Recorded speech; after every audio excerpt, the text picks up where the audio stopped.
Good evening, everyone. This is Vice Chair Nosa Orama. I will be conducting the meeting tonight. Just to let you be aware that we have not reached quorum as of yet. For Community Board 11 rules, we will give it a 15-minute timeout. So we will be logging off right now until 6:45, and we will apprise you then when we reach quorum. Thank you so much.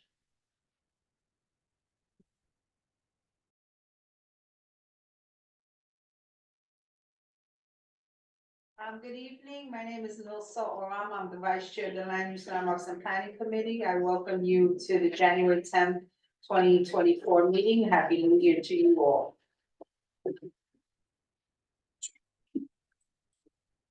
I'm just going to go over some ground rules for tonight's meeting. No one may speak until granted the floor. For our CB11 members, if you have a question about board business or wish to make a motion, please raise your hand and you wait to be recognized. To raise your hand through Zoom, click the participant's icon and you will find the raise hand function there. If you have technical difficulty, click the chat icon and relay your difficulty to the staff. Members should not engage in a back and forth discussion. The chair will recognize the next person to speak. The chat should not be used for CB11 business and questions about agenda topics. All such remarks should be made on the record when recognized. Please keep your questions and comments brief and on topic to the discussion. Members of the public, welcome. If you have a question or comment about the subjects on the agenda, please raise your hand and wait to be recognized. With that, I am covering tonight's meeting as Chair Villanueva is not here. This meeting has been called to order at 6:39 p.m. With that, we will do a roll call. Committee members, when I call your name, please answer present. Adem Brehan. Present. Devin Cronshaw. Present. Kenneth Crouch. Present. Jessica Elliott. Present. Nosa Orama. Present. Beverly Pabon. Present. Benny Torres. Jason Villanueva. Candy Vivas Vasquez. Yeah, four. Thank you so much. Tonight's meeting, the agenda has been circulated. If there are no objections to the agenda as written, and if there is any, can you please let me know now? Hearing no objections, the agenda has been adopted. There are no meeting minutes to approve right now. So with that, we'll move along to any announcements. No announcements, moving right along. Any informational updates? Okay, should I read the informational updates? Okay. Huh? Do it if you don't. Okay. So just two things to share, that we were notified by, city planning on recently. On December 11th, DCP presented the Green Fast Track for Housing Seeker Type 2 rulemaking to the City Planning Commission, seeking approval to begin the City Administrative Procedure Act process. The City Planning Commission proposes this rulemaking to streamline the environmental review processes for small and medium-sized housing developments meeting specific criteria across New York City. DCP is hosting a virtual information session on this proposal on January 29th at 7 p.m. to provide the public more information and an opportunity to ask questions.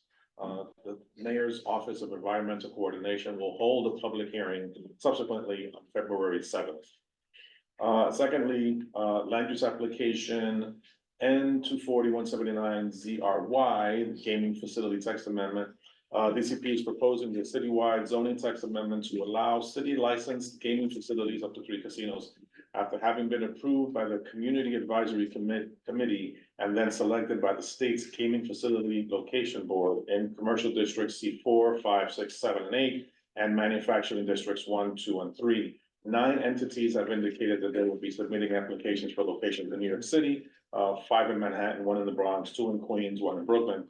As none of these are proposed locations would be within Manhattan Community District 11, this text amendment does not apply to Community Board 11, but we're sharing that with the information with the community nonetheless, so there are funds. Thank you so much. Angel. Can I give it an informational? Just Absolutely. Timbali Terrace was approved by the City Planning Commission. It is now going over to, city council for their review and approval. Thank you. Great. Okay, with that, we will move along. Presentations and discussions. Tonight's meeting, as asked by Chair Villanueva, is for us to consider the city of Yes, the economic portion that we need to opine on. And so with that said, just to make you aware that if after tonight, if you have any comments or anything you'd like to add, please email Chair Villanueva and CC Angel Biscayne so that we can consider that next Wednesday is a meeting to finalize this, this portion of our review.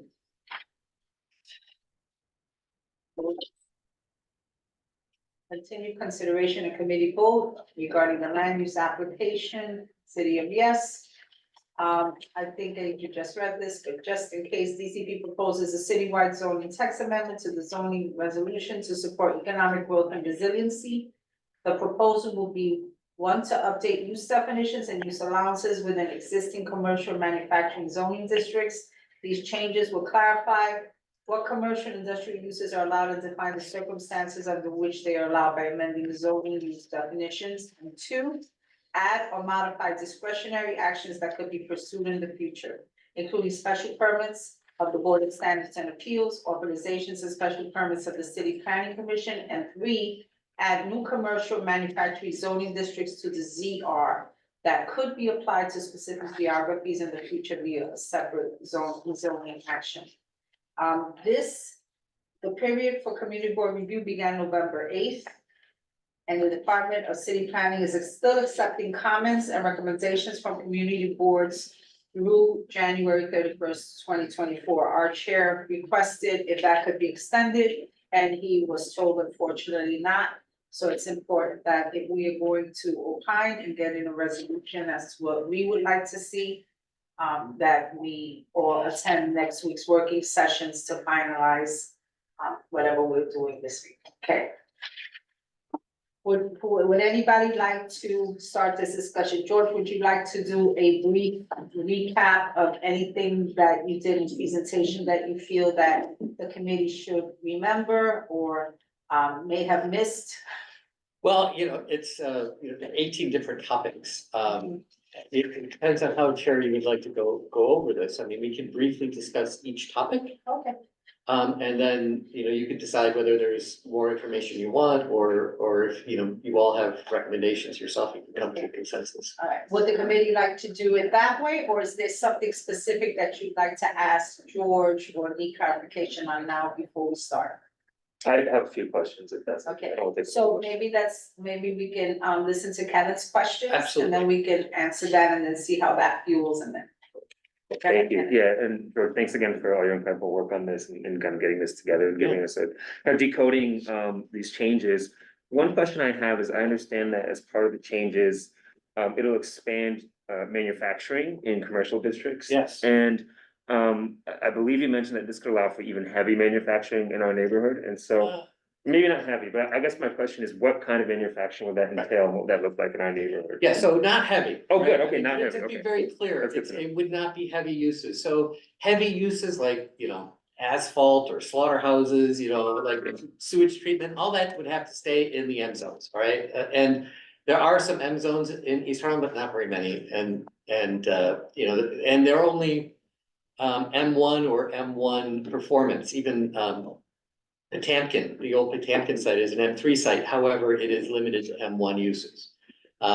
So heavy uses aren't it. What it would be light uses that don't store chemicals on site, right? But essentially all manufacturing uses that don't have that meet what they call light performance standards could locate in the commercial zones. Even the neighborhood commercial zone, C1, the lightest commercial zone, could have tool and die, metal fabrication, shoe manufacturing, all kinds of fabrics, lots and lots, most manufacturing uses could locate there. And there are, they've been very careful to say that this is, you know, chemicals can't be stored, essentially the right to know laws. If you have to file a right to know filing, you can't be in one of these. So it's essentially, as long as you don't have to do that, you can't be there. However, you know, my concern as a planner on this one is that neighborhood commercial districts aren't for the landlords, they're actually for the neighbors, right? Because they provide essential goods and services so that we all can live our lives, right? You can't get your barber delivered via Amazon, right? You know, there are goods and services you need to live your life. And you know, in New York City and in Manhattan especially, you know, most of us, we walk to those things. And if we end up starting to fill up the local retail with manufacturing uses that don't serve the neighborhood, I think that can be a problem, especially if it happened at scale. I mean, if it's just one or two, it's probably not a big deal, but if it's if there's a whole bunch, yeah, that's a problem, because then where are you gonna get how are you gonna live your life, right? That's where I think the risk is involved. And especially when you combine that with all these other uses that can now locate, you're having a lot more competition for your local commercial storefront. And is that okay? And really, that's the question, I think, for you all. Thank you for that. Question, and, Leslie? When I just wanna finish, Kenneth, did you ask, was that all? Oh, yeah, that satisfies my question, and that's exactly what I want to highlight, everything you just said. Thank you for that. Beverly Ferrell? In regards to these light manufacturing with them doing the carbon neutrality. Yes. And people is, and it was approved, I believe. Yes, it was.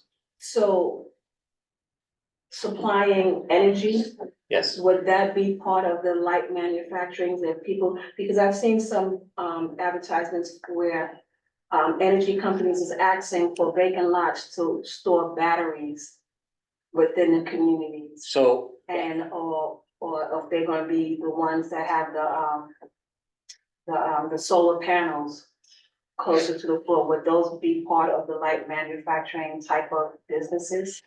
so actually, there's two different categories. It depends on how big they are. If they're big industrial scale batteries, that would be an industrial use and would have to go into an M zone. If it's less than 5,000 square feet, I think it might be 10,000. I can look it up. If it's smaller, it can go anywhere. Anywhere, it can go into a residential zone, it can go into a commercial zone. If it's smaller, it can go anywhere. If it's an accessory use, meaning like if it's a solar panel on top of a building that does other stuff, it can go anywhere. Any zoning district at all. And so that's the way they've designed it, is essentially saying energy production and storage is a part of the fabric of the city. They've defined it in such a way that they can go anywhere unless they're very, very large. And that's done, meaning they voted on that. They already voted on Yeah. that. Yeah, I mean, folks, there was a no vote at the city planning commission from the commissioner from Staten Island, who actually, that was his issue. The idea of putting these batteries into residential neighborhoods and the idea of what that could do to a residential neighborhood. But it was passed over his objection.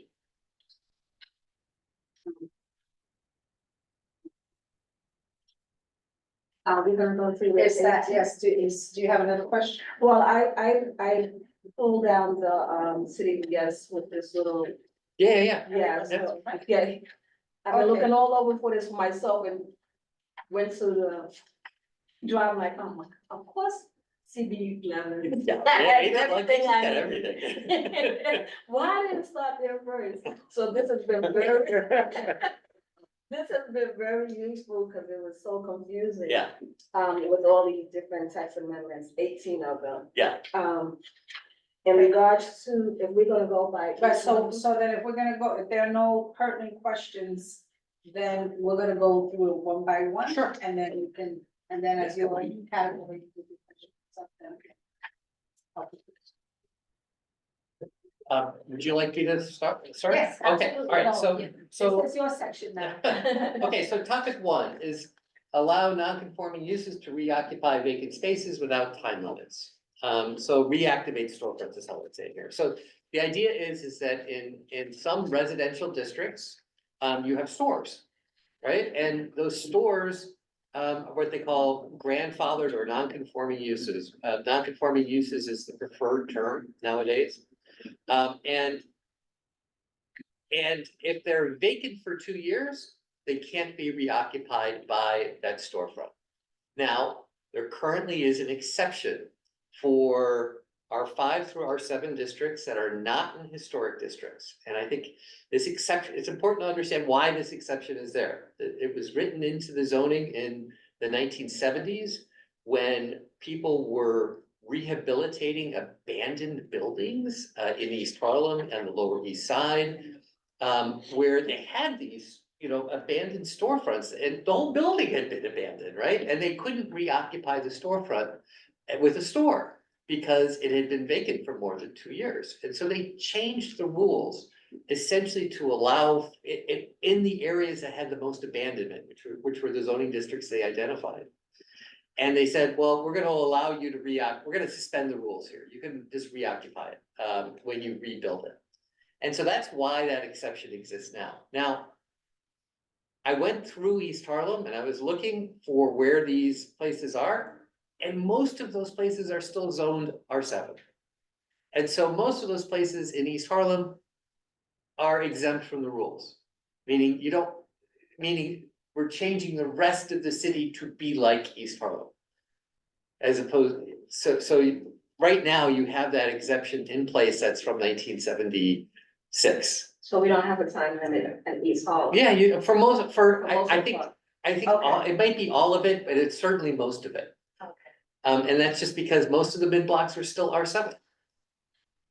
And so, and that's where these things are. And so, you could, in this case, so the argument against it is that, if you got rid of this use, well, then you could reoccupy it with housing, and that would be good for housing.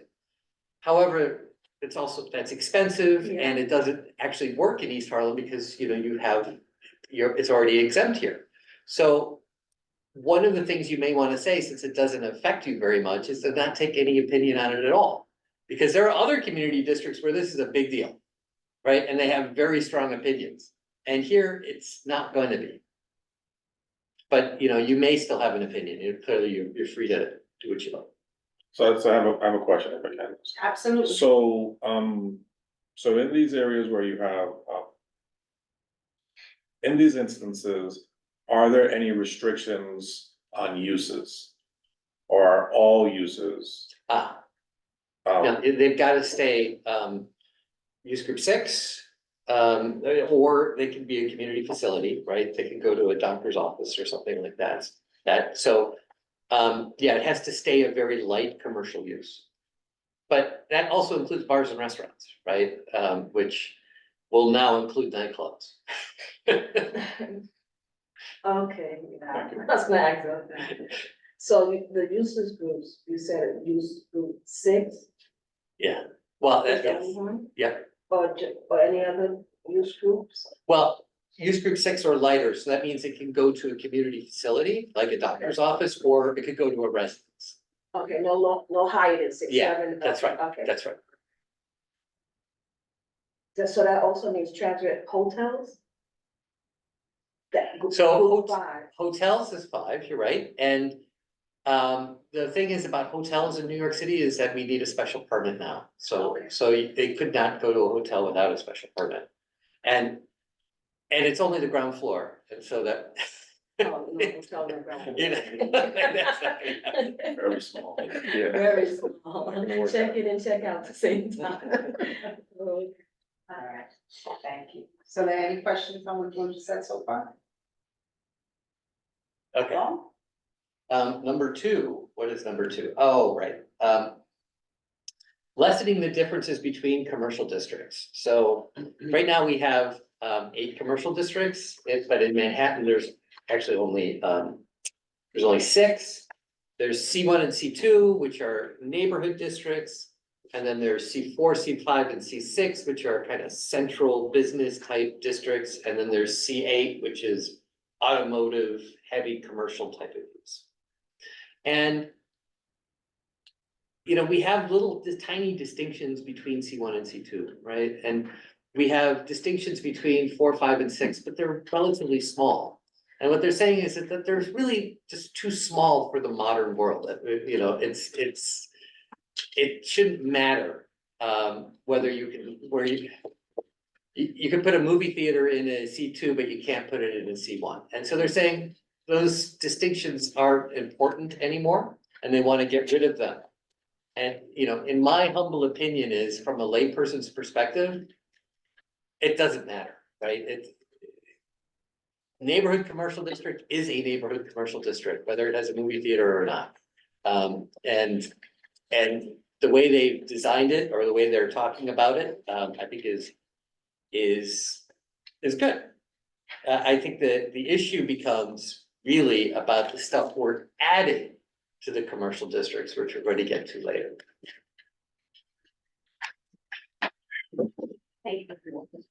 Any questions? Okay. Continue.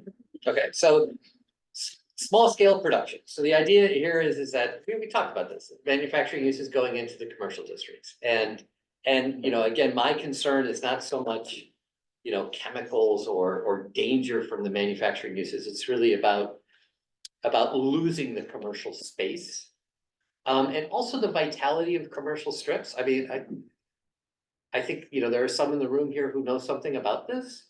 And I would love to hear their thoughts about, you know, what happens when you lose a number of your commercial establishments, meaning that they're no longer open to the public, they have, you know, a locked door. And what does that do to foot traffic? And is that good or bad for other commercial establishments on the street? Well, I can say that it can be devastating. And I'm definitely probably as a business owner in East Harlem, can speak to that. I was a former business owner many, many years ago, so it can be devastating, at least from my perspective, what I've observed.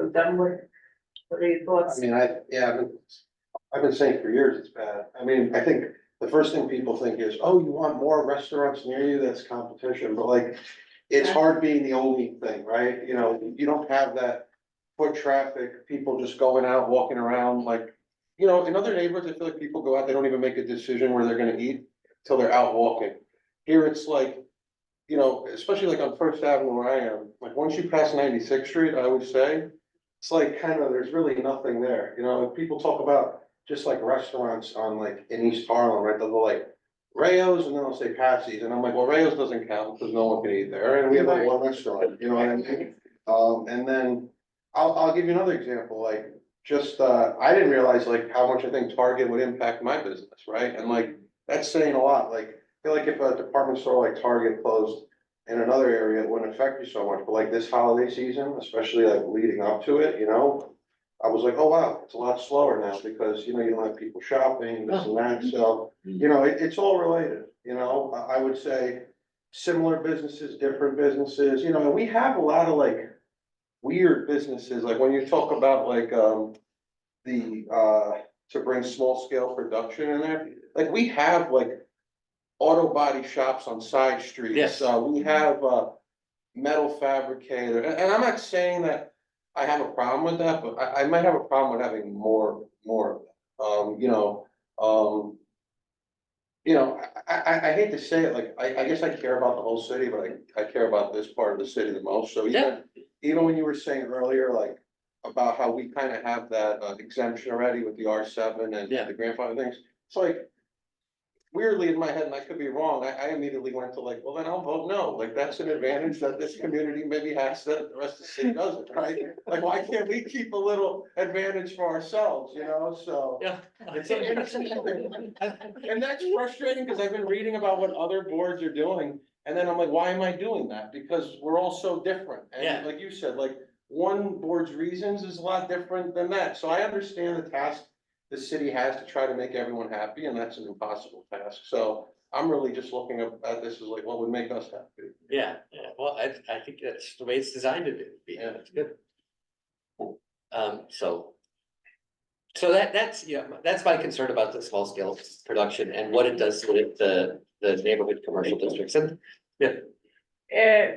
Are the square footages reasonable, 5,000, 10,000? Is there, you know, some benefit to suggesting to reduce those or make for like a discretionary point of review above 3,000, you know, above 3,000 for C1, C2 and above 5,000 for, you know, 4 to 7? But those are big spaces. It's you know, fairly big, I would for agree, production.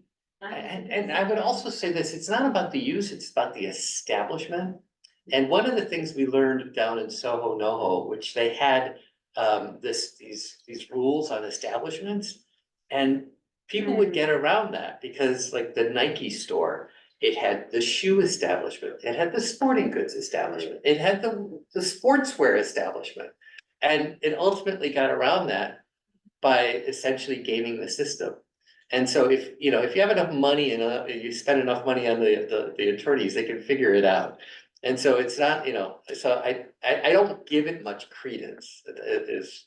The limitation on square footage. Yeah, I've seen people, you know, get around it if they want to. Now, would that happen in a manufacturing establishment? Probably not, you know, just because they're looking for, you know, the cheapest space So possible. Nike separated their establishments to be Yeah. able to then stack their deck in the same place Yeah. and go around any The prohibitive. establishment's Mm. limits, yes. Beverly? In regards to the small scale production, this would also include the idea of the one to have it in above the second floor and in residential. Oh, indeed. Oh, yeah, so that's, so in the C1 and C2 districts, it could go on the second floor. Okay, in the C4, C5, and C6, it could go above the second floor. Now, you don't have a lot of C4, C5, and C6s. It's 125th Street, it's Third Avenue north of 115th Street. And East River Plaza and, you know, a couple of other places, not very much. Well, and also it would be Park Avenue too, Park Avenue, north of us here. So under the C1 and C2, it would include those buildings, but only on the second floor, no higher than the second floor. Yes, no higher than the second floor. And I also have to say is that in the East Harlem Corridor Special District, it already has this rule. And along Park Avenue and Third Avenue, so it actually won't affect it unless you wanted to make a recommendation to change that special district to get rid of that portion of it, which would not be in scope. And so it actually really is only about the C1 and C2 districts and 125th Street. And yeah, that when you was talking about the deactivated of the storefronts, still, you know, we exempt from that. We really don't have to have an opinion on it when we do the resolutions. We can pinpoint which ones we want to make changes or for or against. We don't have to have an opinion on certain ones of these 18 that's here. They're asking for your opinions on all 18, but if you don't have one, you just pass. There's no reason you have to, you can be silent. Yeah, a neighbor has asked us to have an opinion on all 18. Oh, sorry, never mind. So it could just be yes or no, it doesn't have to be also an explanation, but that we should have a response for all 18. Okay. Yes, sorry. That's okay, I will do I that. know you raised the list. Well, and the response could be, we have no response at this time. No objection, That's right? it, or no objection, so. Yeah, right. So everyone wins, George? Yeah, okay. Yeah, sure. Loading docks. So what this is so if you're putting small scale or you're putting production uses into commercial buildings, that means you're actually gonna have to change the loading rules because manufacturing uses have large loading requirements. And if you're putting them in an office building, say, you're not gonna have enough loading docks for that use. And so you actually have to change the rules, and in this case, the way the rules are being changed is if you have a built building and you get a new tenant that has a different loading requirement, you don't have to do anything with your existing building, meaning you're allowed to break the rules. If you get a new tenant that has higher loading requirements than what you're able to provide. I have the following thoughts, is that the loading requirement rules and zoning are very blunt. It's just, you're this big, then you need this many loading berths. And it has nothing to do with actually what you need. Which is very frustrating, right? You know, if you have a production use that is labor intensive but doesn't produce a lot of stuff, and you don't have very many loading requirements, zoning is not good at that. But you know, you also don't want not enough loading berths because then you have trucks all over the place, right? And so and in this case, what they're doing is saying, well, we're gonna run the risk of not having enough loading berths. This is what that solution is. I mean, if they had asked me, I would have said, you know, there currently is a waiver process in zoning right now. You can get a waiver for your loading berth from the Commissioner of Buildings if you have, you know, there's a fire hydrant or a subway entrance, or there's some physical reason why you can't do it. You could explain to the Commissioner of Buildings and they give you a waiver. And they give those waivers out like candy. Well, I'm overstating it a little bit, but they do give waivers out fairly often. And they could have written this up as a waiver process where you have a tenant, they need more loading berths, you go to the Commissioner of Buildings, you explain why you don't need it, and they give you a waiver. They didn't do that. They're just saying, we're not going to require it if you have an existing building, which is, I think, unfortunate. 22. I just wanted to add and quickly, this is Jose from DCP.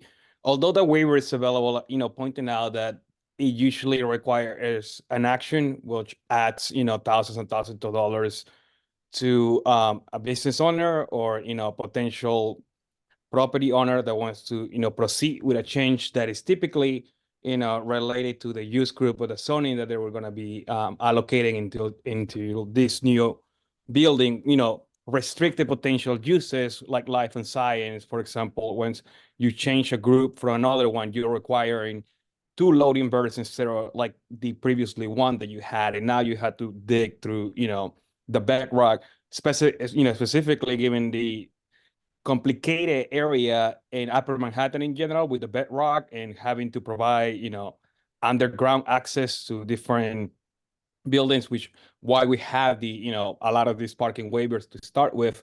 But that adds a lot of money to the process. And it's also, you know, often preventive people for, you know, providing these type of businesses because money, time, and, you know, that's something that we, in terms of our resources as well, similar to what we did with the public health, PC, what was it called? The PCEs, or the gyms and the, you know, special permit, VSA permits that we had to do about 5 to 6 a year. And, you know, effectively didn't, you know, apply to zoning, rather being managed by the Department of Buildings. You know, in some instances, well, they had to increase or else they will still had to, you know, provide some findings to the Department of Buildings. But just to clarify that, you know, it's not as easy as just going to the Department of Buildings. They had to come to first to DCP in order to ensure that, you know, we issue a sign that says like, well, there's no other option viable for you to get a CPC permit, because DOB will send them to us saying, well, first try to get a waiver from the Department of City Planning or chair certification, similar to how we did with the building in Life and Science that CB11 just approved recently in 226 Third Avenue.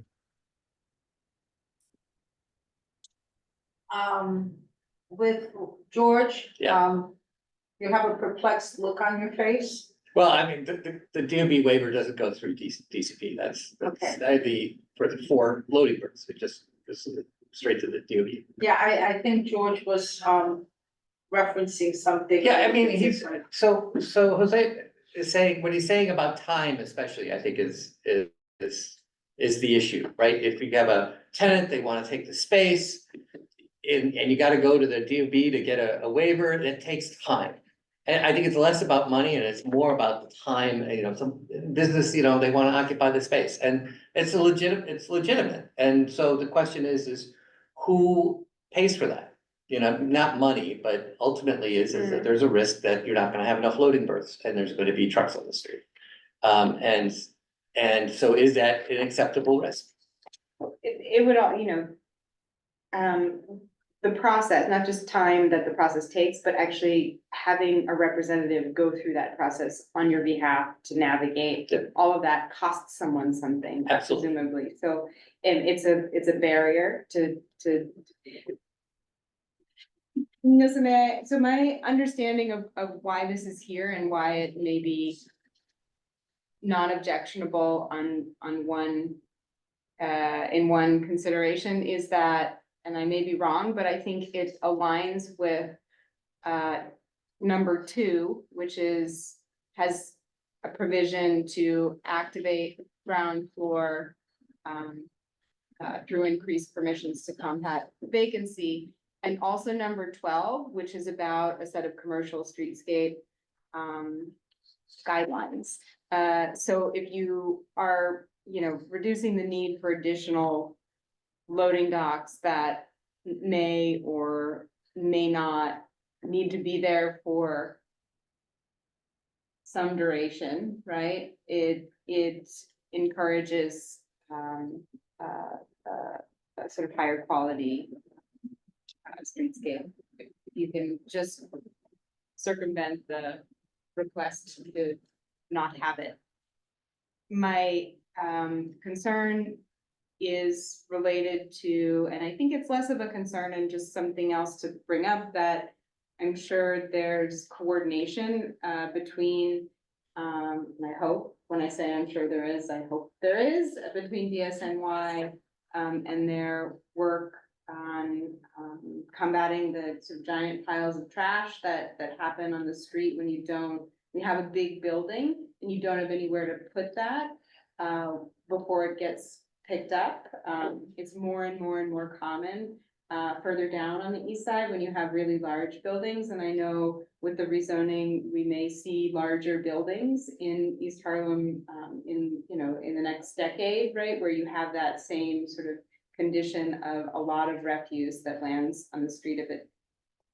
DSNY is working on it, but I don't know. A loading dock is a way for things to be staged before it lands on the street, so it keeps that not where it shouldn't be for too long. So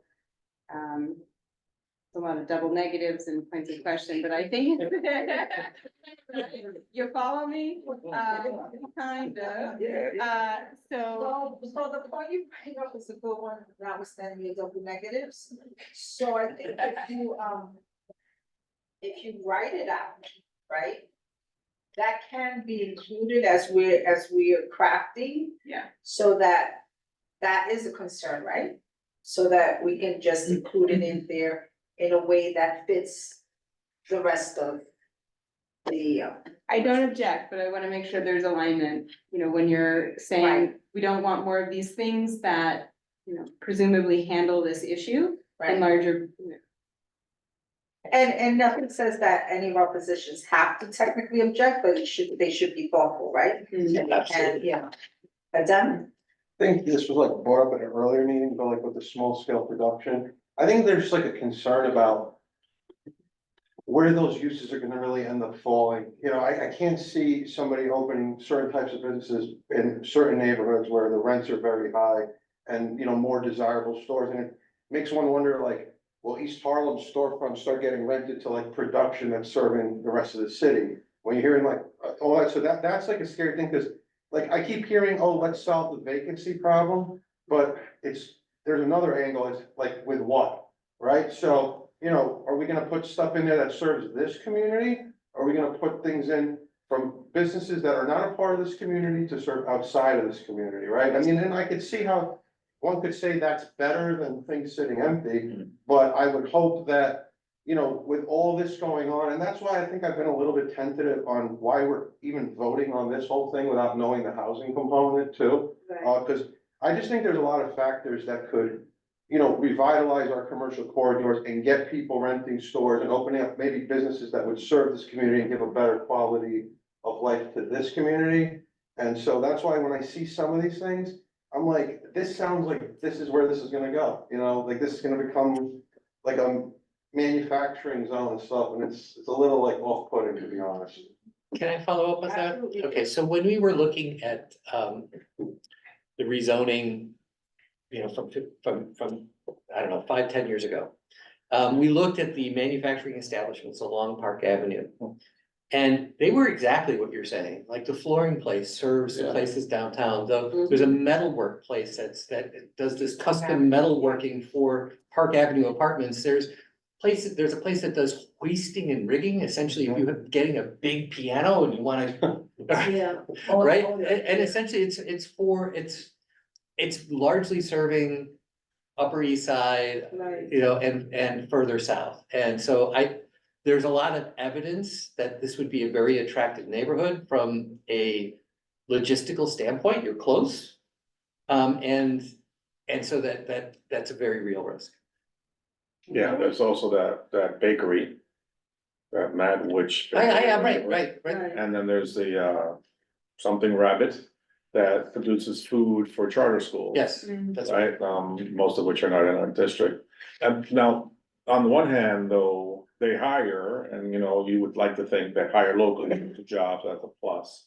But then on the negative side is that they're not contributing to like street life there, so if you have a number of these kind of clustered all together, it kind of kills the space, right? And one of the goals of the CB11's recommendations from 2013, and then subsequently the rezoning was to kind of enliven Park Avenue, for example, Mhm. right?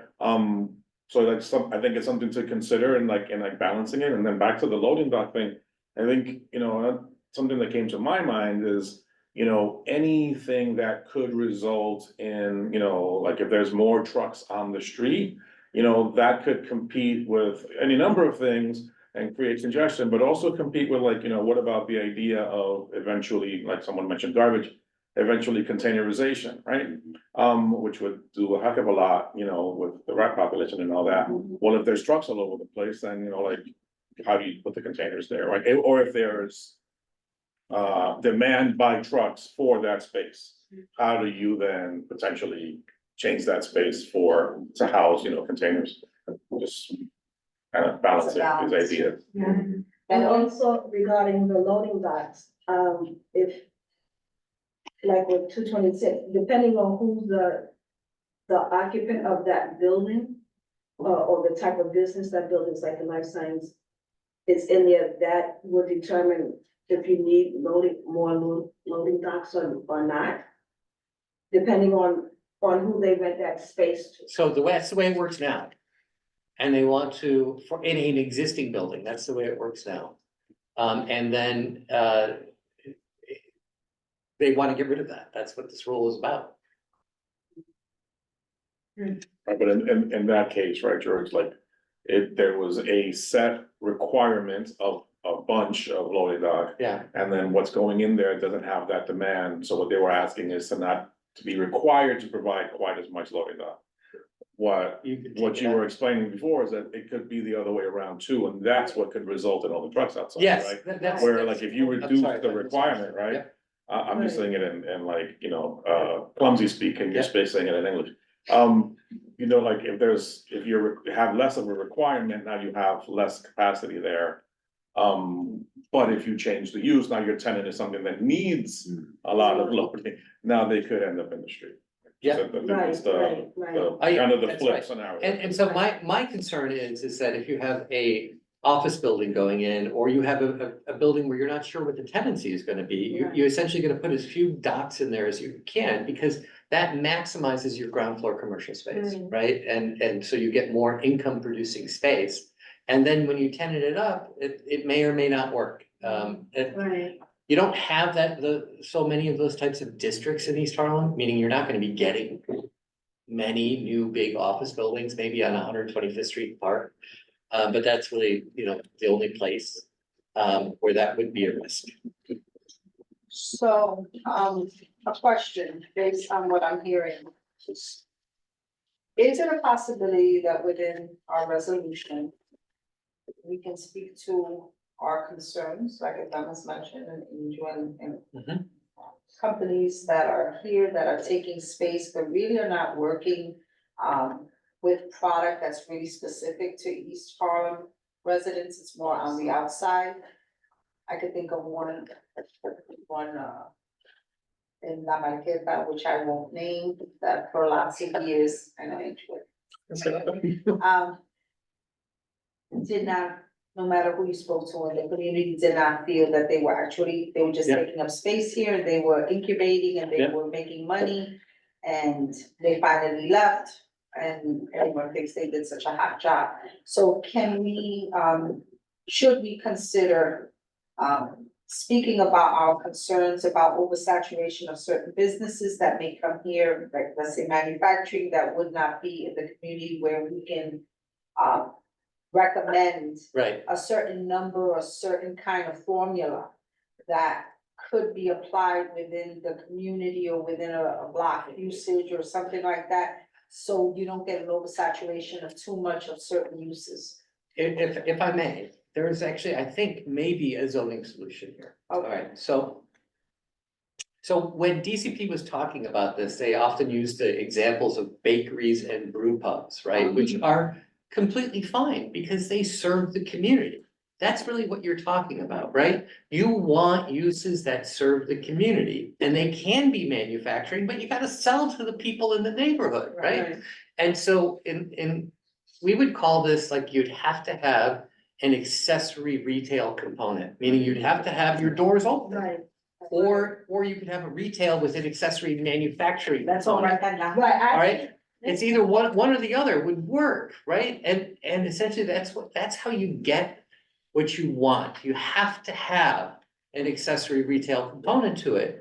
Or again, the other way around would be an accessory manufacturing component to your This is for, Retail. would be applicable under, number 3, proposal yeah, number three. Essentially, you're allowing the production uses, but you'd have to have an accessory retail component, so you sell it to the neighborhood. Is there even more increased risk of this happening when congestion pricing goes into effect and bike delivery or human powered delivery is totally possible from East Harlem to all places, Midtown and within the congestion district? So if you send somebody with a load and 3 little trailers on their e-bike, you're not paying $16 every time you cross that, whatever the cost is. So I think there is a real risk for that, the impacts of that to be acutely felt here, and to point to that in making that statement, I think would open some ears and kind of reinforce the realization that there's real risk. Yeah, I think that's good thinking. And also, this also ties into the micro distribution, because that's one of the things that I put down, that 49% of that space be open to the public. To have some way that we can use whatever you're selling in there. Yeah. Within our community. And when you said how many percent, I'm like, I wrote that down somewhere. Yeah. Where did they go? Well, that's so interesting that you're saying that, if I may, it just, because that's the way the DOB permits them now. Is that they permit these uses now, but they have to be, you have to have some portion of it open to the public. Right. Now, ultimately, that's largely on paper, right? Because they don't dictate hours and they can only be open to the public for a short period of time. But in theory, that's the way they're being permitted now. And in the loading docks, can we just keep it as it is or just use the waiver as you?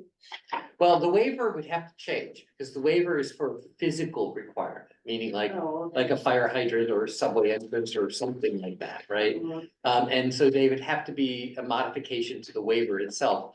And that modification would, DCP would probably say, Jose could say, they would say is not in scope, because it's not something that they're thinking about doing right now. It would be a new thing.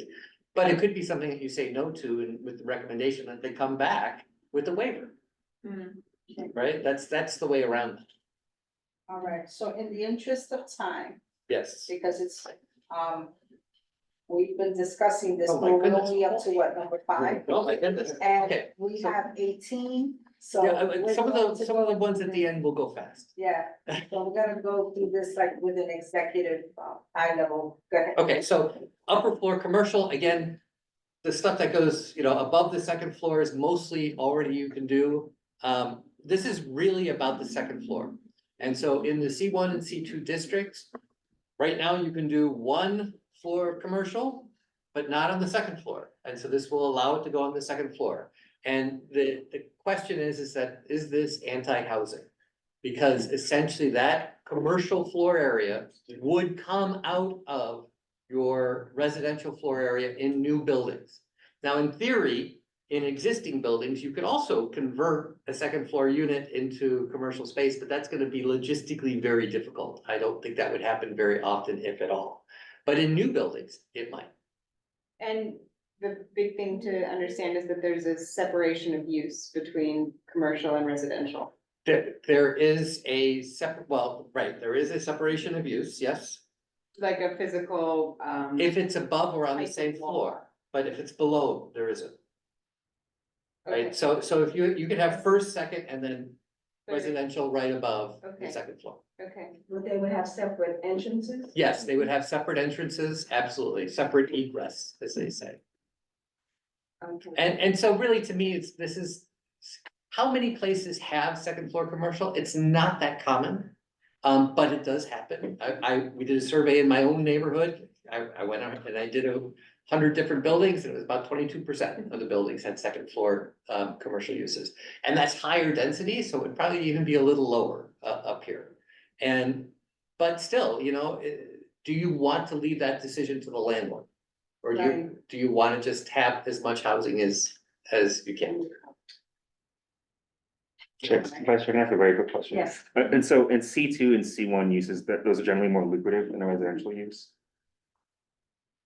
So for expanding, Yes, right. commercial use to the second floor, is that generally considered a more lucrative use than like making it be, It depends on where you are, like, if you're like right above a subway stop, you're probably gonna get 2 floors of commercial. Sure, okay, But I think I think in most of East Harlem, you're not gonna see that. gotcha. But markets change, right? And Yeah. it's hard to predict these things. Gotcha, okay, thank you. And that would be up to the landlord too, so now he has that There you other option not to deal with residents, That's right. and I think, most time for profitability, that they would push residentials out as much as they can. I know, forgot Yeah. going, but whatever, in economic development, there's an item to talk about a commercial rent control bill. And which is something to just consider relative to controls on what something would go for, or, the real estate factor and how that may play into this. The other point of question, there is a large amount of rent stabilized units, apartments in East Harlem that, you wouldn't be able to change that use effectively to commercial in any sort of way, and without undertaking significant alterations that would go through. Very DOE. significant alteration. So yes. I, as, in my, professional understanding of what this would require, I have no objection to what's proposed relative to the regulatory environment that it would take to do this. And if it is new construction specifically, that would enable this to happen in a healthy mixed-use building, there would be vibrancy there, that would be good. It's from the housing, is it anti-housing? While, you know, you can say that, yes, if it's not this, then it's this, and you're losing that. I think the general push, and Adem, you're absolutely right, that we don't have all the information yet. I think there's a draft text out, but, that the kind of the mandate for, generating more housing, that need is not going away. So, you know, I think it's an option that will make sense. You know, the real estate folks in their pro forma, they're gonna do the math and figure out what, you know, what makes sense. And I don't think it's going to reduce the, you know, in theory, it does in a building. You don't build housing, you build commercial instead, and it will be built in a way that it can't just change it then.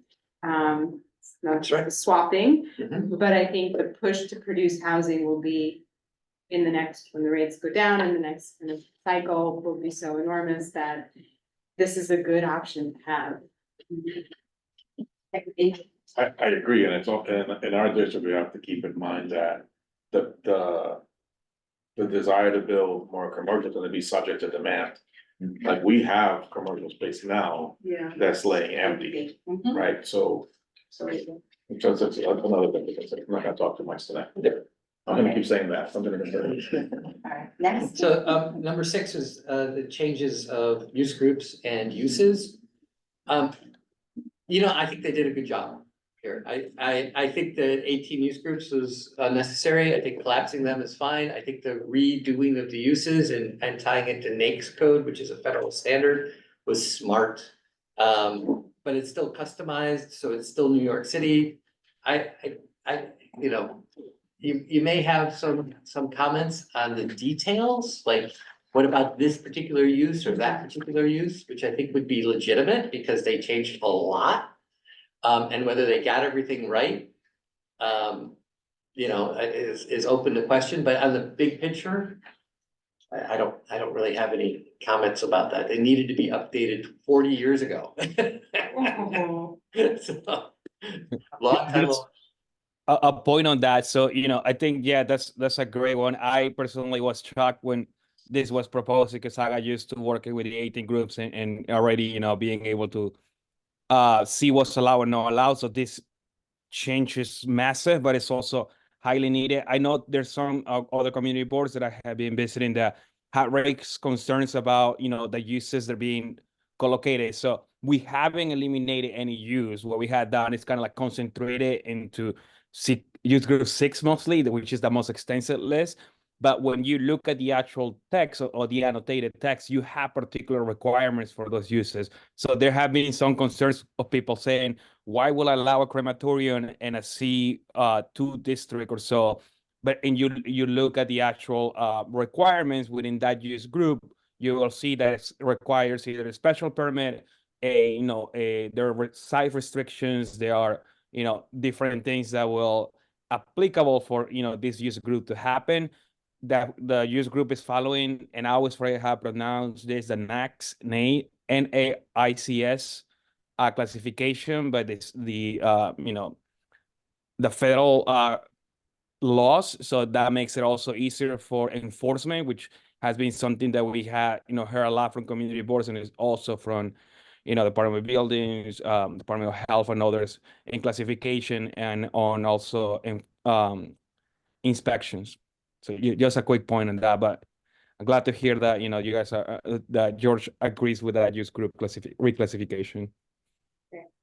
Thank you. I just want to take a moment to remind our virtual audience to please raise their hand, so that Angel can recognize you, for a point of order, so that anyone who see the meeting, Angel can announce you before commenting. It's not everyone knows, who everyone else is, okay?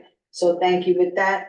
If nobody else has any questions on the use terms, I would recommend that if your schedule allows, to look at it, reread it. If you have any questions or comments on any details or changes on some of the use terms, to please send it in an email, so that, as you know, next Right. Wednesday, we're going to be discussing and hopefully finalizing something, or at least drafting a first, response for voting on it, so that if there's anything that you may, think needs a little bit more polishing up, or you have a question on, please email. Yeah, and there's a link in the memo where I linked to DCP's equivalency table where they have the old versus the new. And if you want to get into the details, God bless you.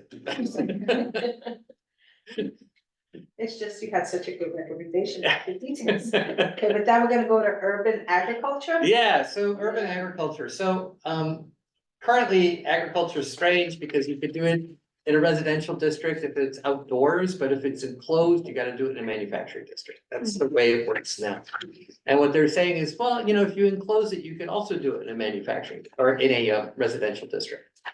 But they're essentially saying you follow the community facility bulk guidelines, which are preferential, meaning you can build a bigger community facility building in a residential district than you can a residence.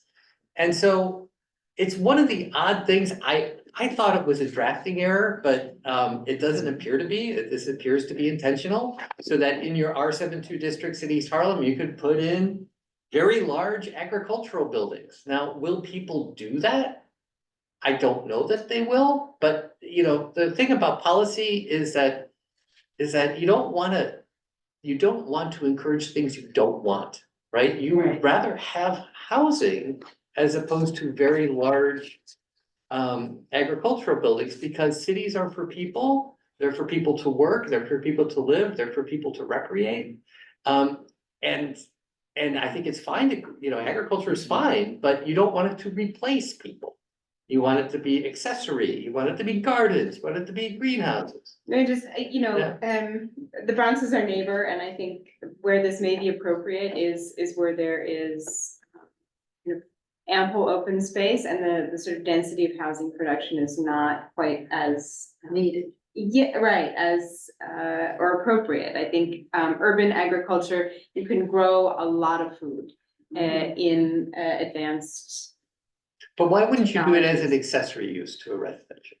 Right? Why would it have to be your primary use with no residential on it? Scale, economies of scale. But is that better? Is that, I mean, is that what you want? It's up to you guys, right? I mean, ultimately, it's, if we talk about housing here, I've never heard anybody talk about I think it, you other brought up than a in the good- context of I think community it's a good gardens. point. I think that it brings up a good point, depending on where it is, and I think that it can be an accessory use as part of housing or as part of a larger complex. Yeah, And that might be something for us to consider, right? This is why we're bringing this all Yeah. up again tonight, so that you can formulate your thoughts, so that you can bring it up, because housing is a driver. We hear enough about housing and the fact that we have warehouse departments in East Harlem, we have buildings that are closed, that just only the commercial part of it is open for decades, upon decades upon decades. So, you know, we always have to think about what our district needs more than anything else, and then add as much richness to it, which could be an agricultural component. Beverly?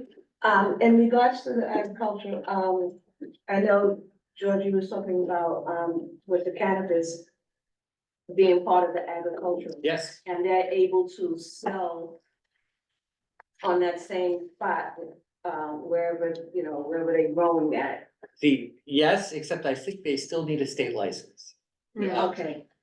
Would that also be if they're growing lettuce and tomatoes, Yes. would they be able to sell Yes, at that? anything that they produce on site. So you Okay. can't ship in things from off-site and sell it like a grocery store, but if you Okay. produce it on site, you can sell it on site. You can sell it on. And if we use it as accessory, we still have the option to have that instead of residential. Well, I'm not sure about So- the accessory. So an accessory use is a secondary use to a property. So you have an Okay. apartment building and you have a greenhouse, or you have a garden, or you have something that's secondary that's used by the people in the building, Okay, right? And that's legal right now, right? You can do that right now. You don't need a zoning change to do that.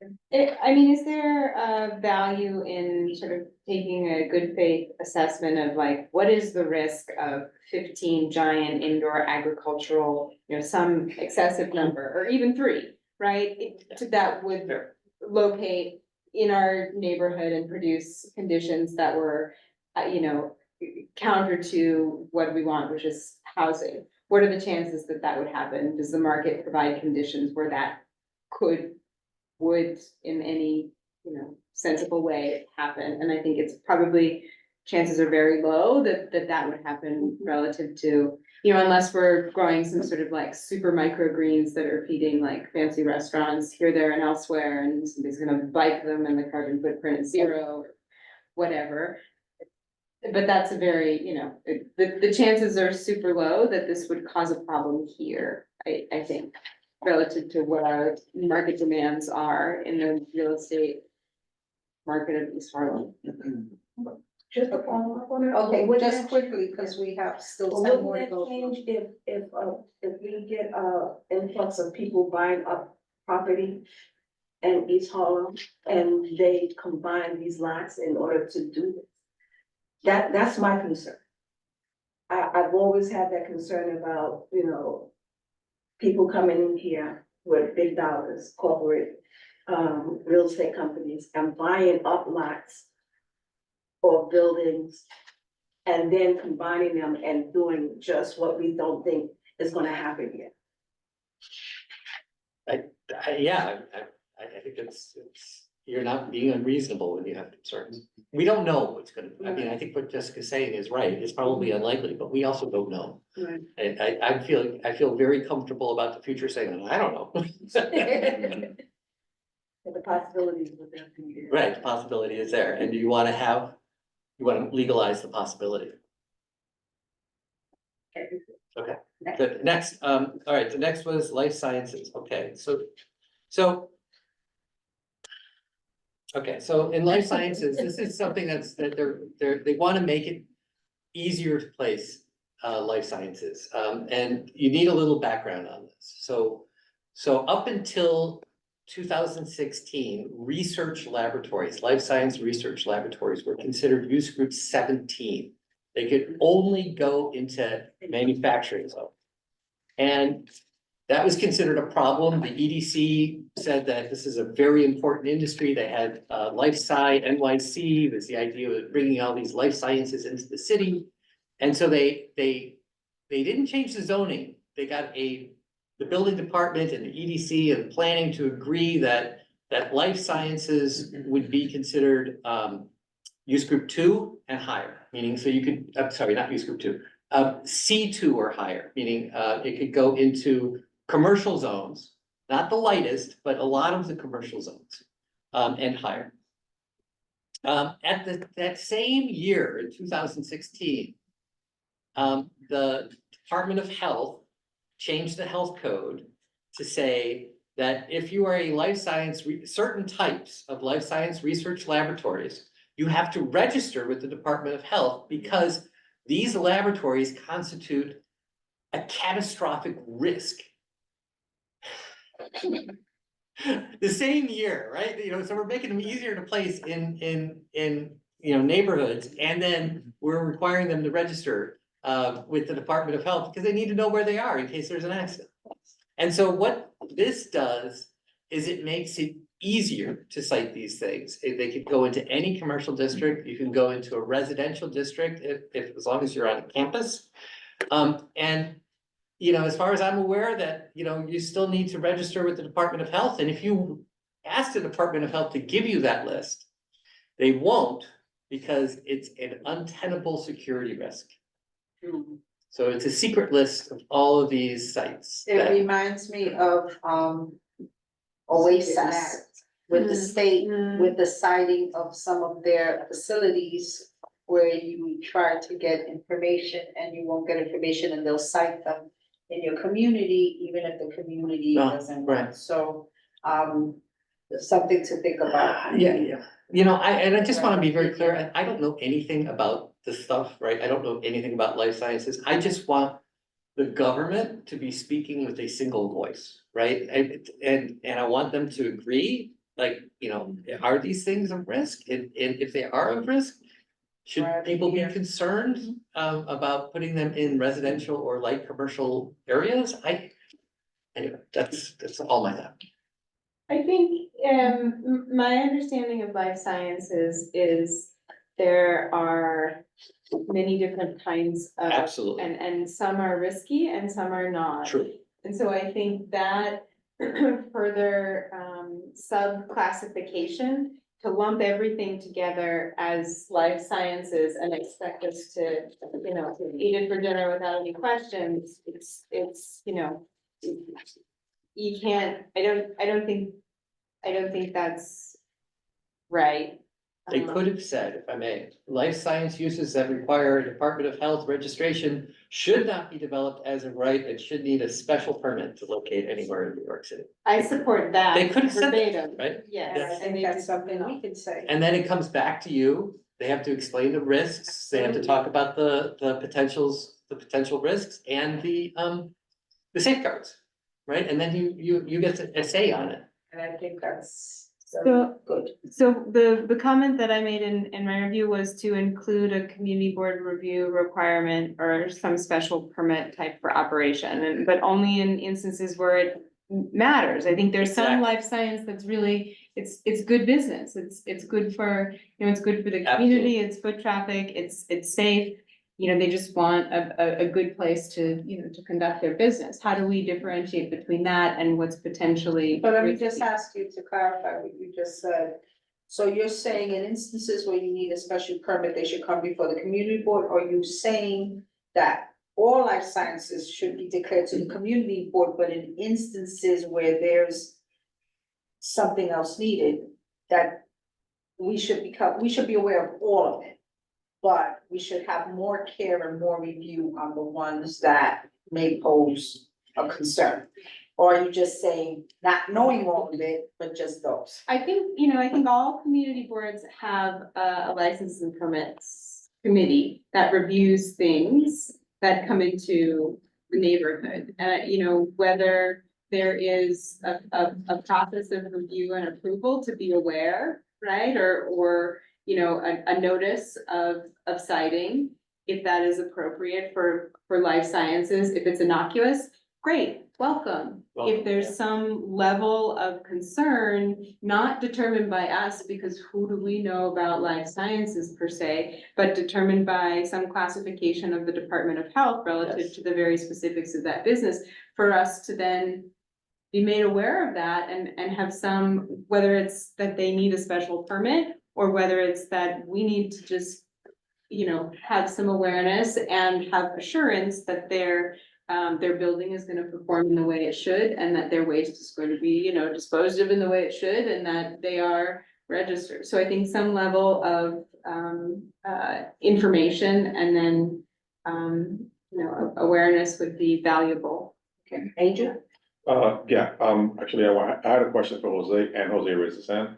So I wanna acknowledge Jose and also ask Jose, if you could speak to, what this, like, to what, Jessica and George were just speaking to. What distinctions are there in place or will be in place on, I guess, for lack of a better word, the weight of life sciences, right? If it's a lighter use, if it's a medium use, if it's a heavy use, what distinctions are there in the rules and what notifications are being anticipated for communities that are gonna be receiving these kinds of organizations or uses?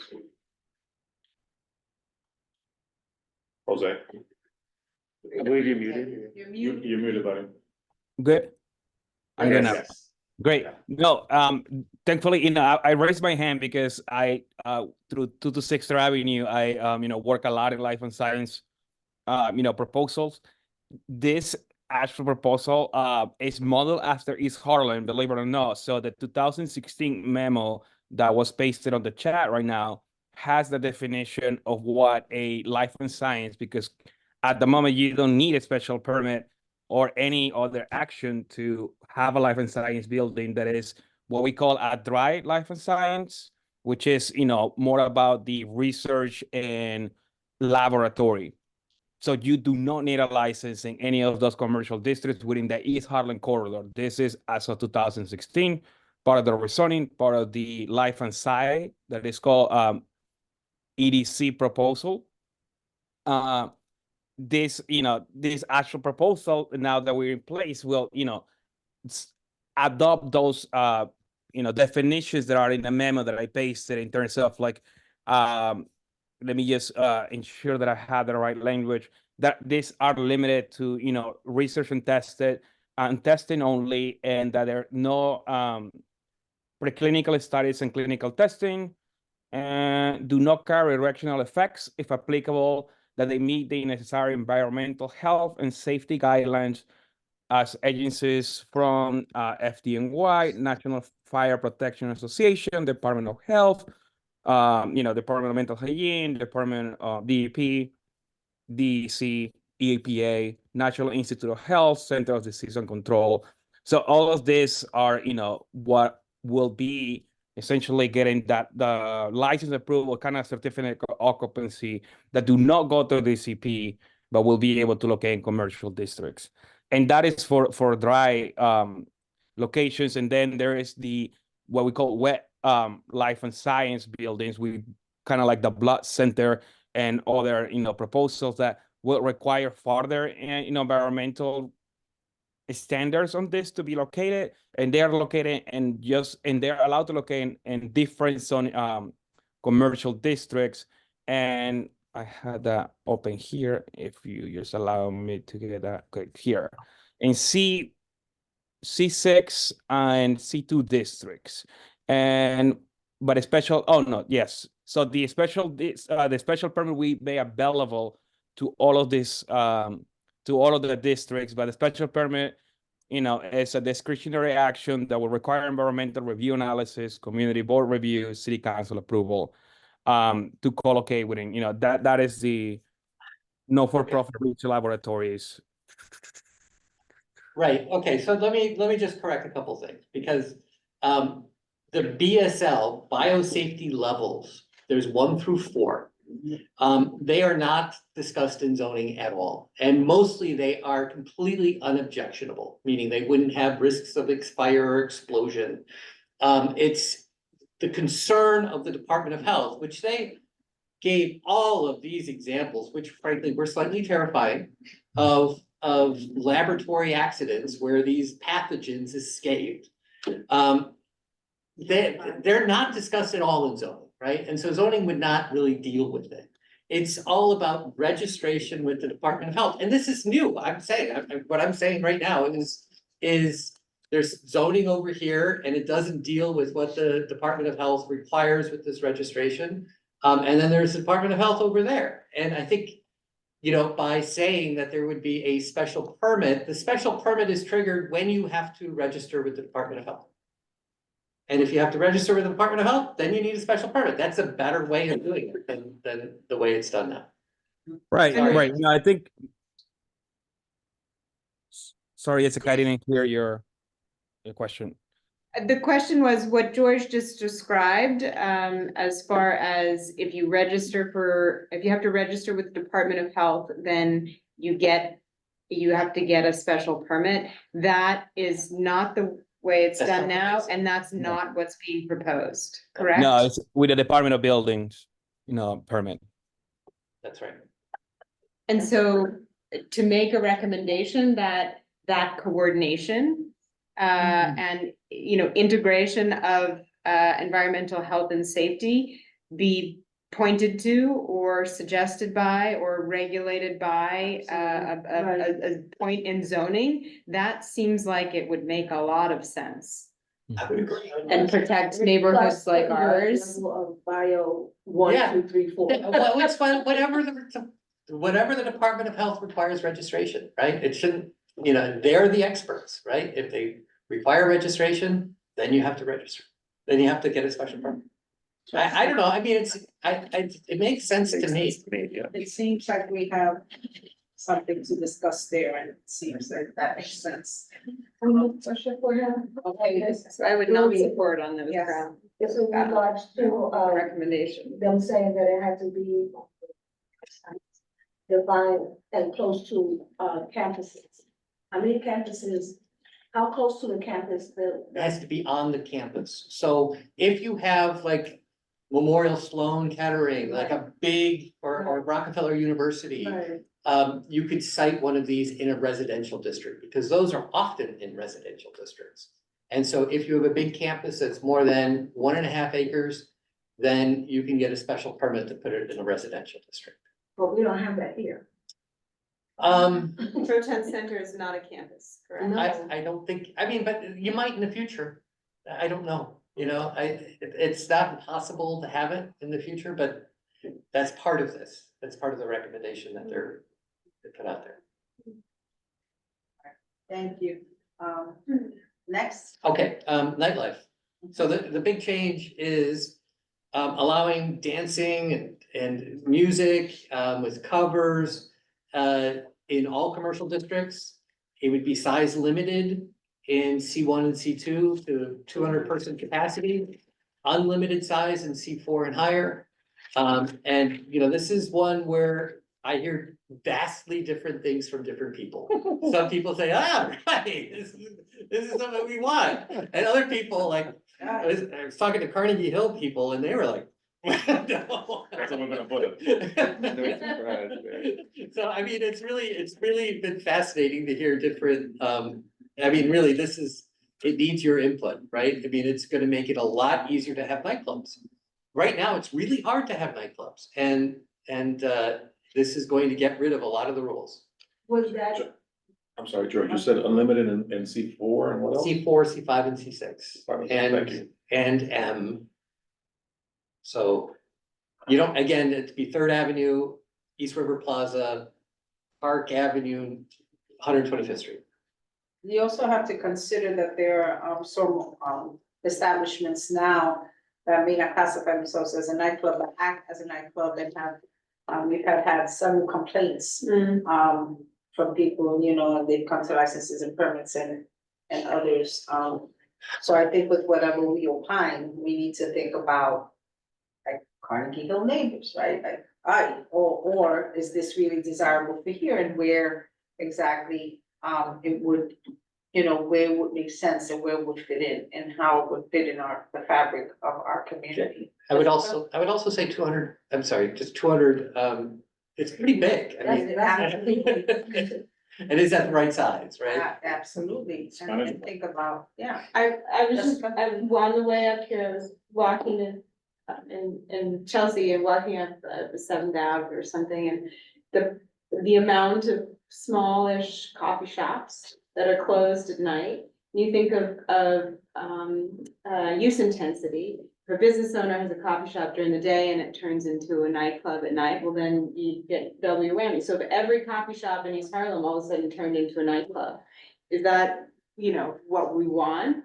I don't know. I mean, that would be fine in this. Yes. In my understanding. So I think, you know, this is a set of permissions, city of yes. That's a little loose. No, every coffee shop in East Harlem. well, Place to be. and also, my question in regard, is there any distance from these type of establishments next to churches or No, schools? nothing like They that. can We be don't- right next door. Yeah, we don't often do that in New York City. Ideally in the church. And in the church. Hey, now you're talking. Yeah, get some good. One little gap. Yeah. People watch. I'm telling you, you're having trouble with your congregation. huh? Yeah. Yeah. Put a little one. Now, that when they come fresh down, started in there, there's something more, Kenneth? Yeah, sorry, Vice Chair, just very quickly, maybe I'm biased, I think it's a good idea, I mean, I think it's gonna bring a lot of, you know, economic activity, and I think the criminal law still applies, so if people are being too loud and noisy, you know, there are harassment statutes on the books and things like that, so I just wanna put that out there, you know, I'm not disagreeing with anybody, you know, I'm just saying, I think it might be a great idea, so. And would that be to the second floors also? Yeah. And Yeah. the rooftops? So in the C4 through C6 districts, it could in theory be on the rooftops, however, you would need a separate entrance. And then it'd have some distance requirements. Is there a way to like dial it back, like a couple notches? Yeah, I feel like this is like really, I mean, the nightlife mayor is, you know, here and it's super permissive, is that going to, is that, you know, what suggestions can be made that would, help protect things, uses, residences? Are there protections that will kick in, that will kind of keep this from being a sort of a nuisance, in a way, or? Well, one thing you can look at is just the number of People. people allowed.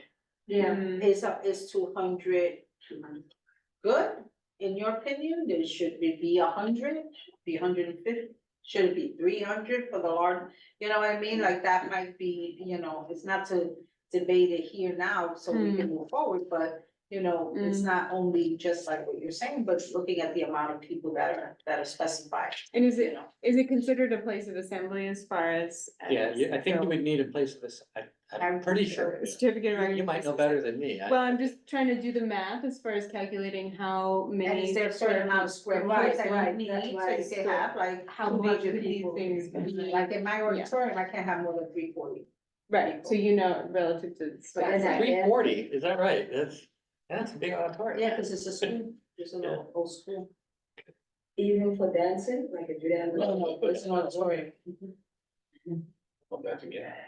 Okay, should, Yeah, go yeah, for it. next, okay, so amusements, it's really basically the same thing with amusements, and we're talking, you know, not only little things like, you know, escape rooms and ping pong places or pool halls. But we're talking, you know, rides and things like that, are enclosed. And so it would be neighborhood stuff in the neighborhood districts, right? It's size limited in the neighborhood districts, C1 and C2.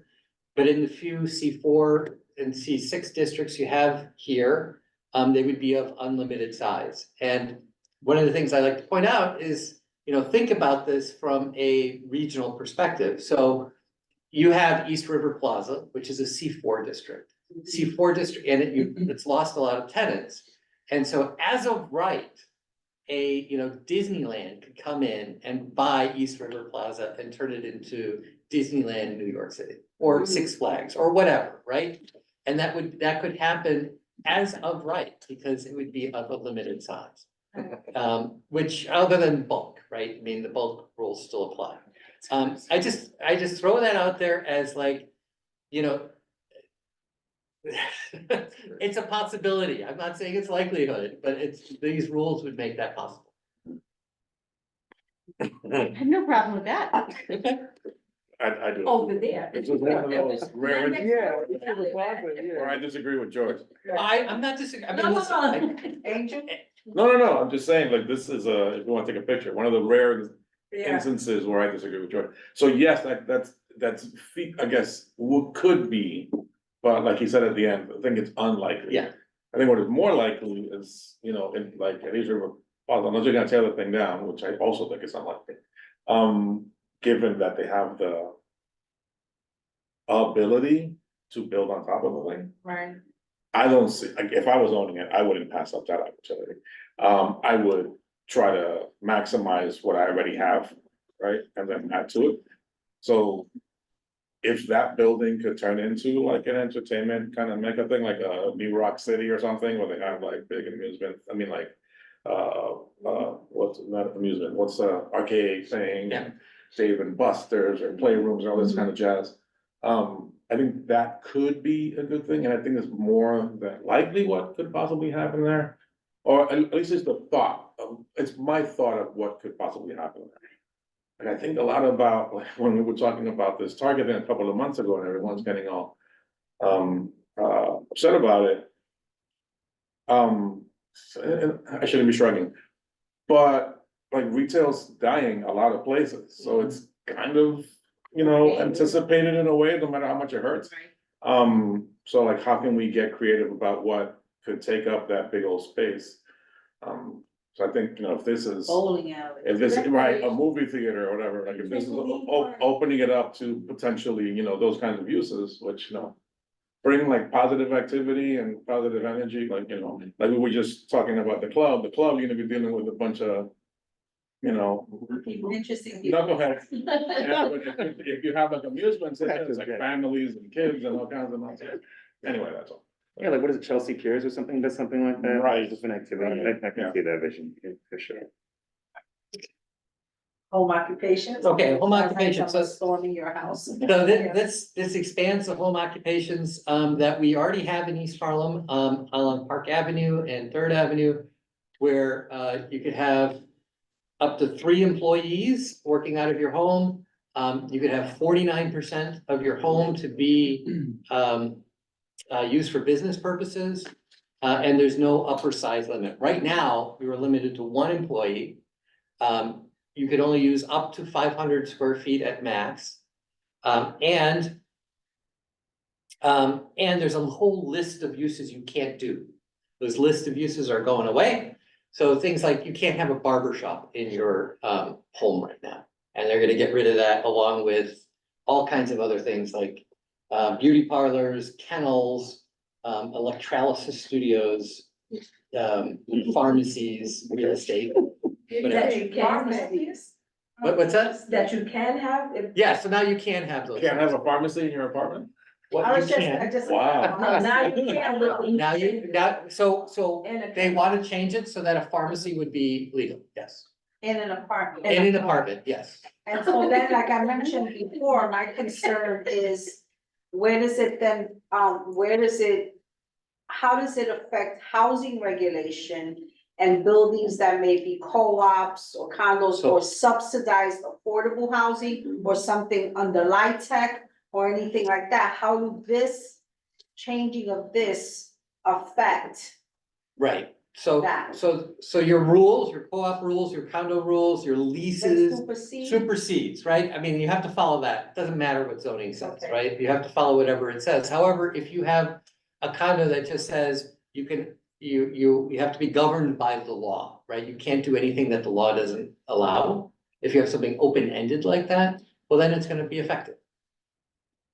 Yeah, well, because let's say, for example, 1199, Yeah. it's subsidized co-ops where you can only, where originally you can only get back whatever you paid for it, Yes, for $1,000. But there are businesses that are running family daycares and things like that. And so I was just, curious as to one, because it goes by income, but now you're also regulating the income of the occupant with whatever the monies of the business, and if you're incorporating, now you technically have a corporation in a residential. So that was my question. Ida's got a point as well, but Nils, I also raised that of how do these rules apply in rent stabilized units where landlords can't necessarily impose or refuse to renew a lease, and, change the lease.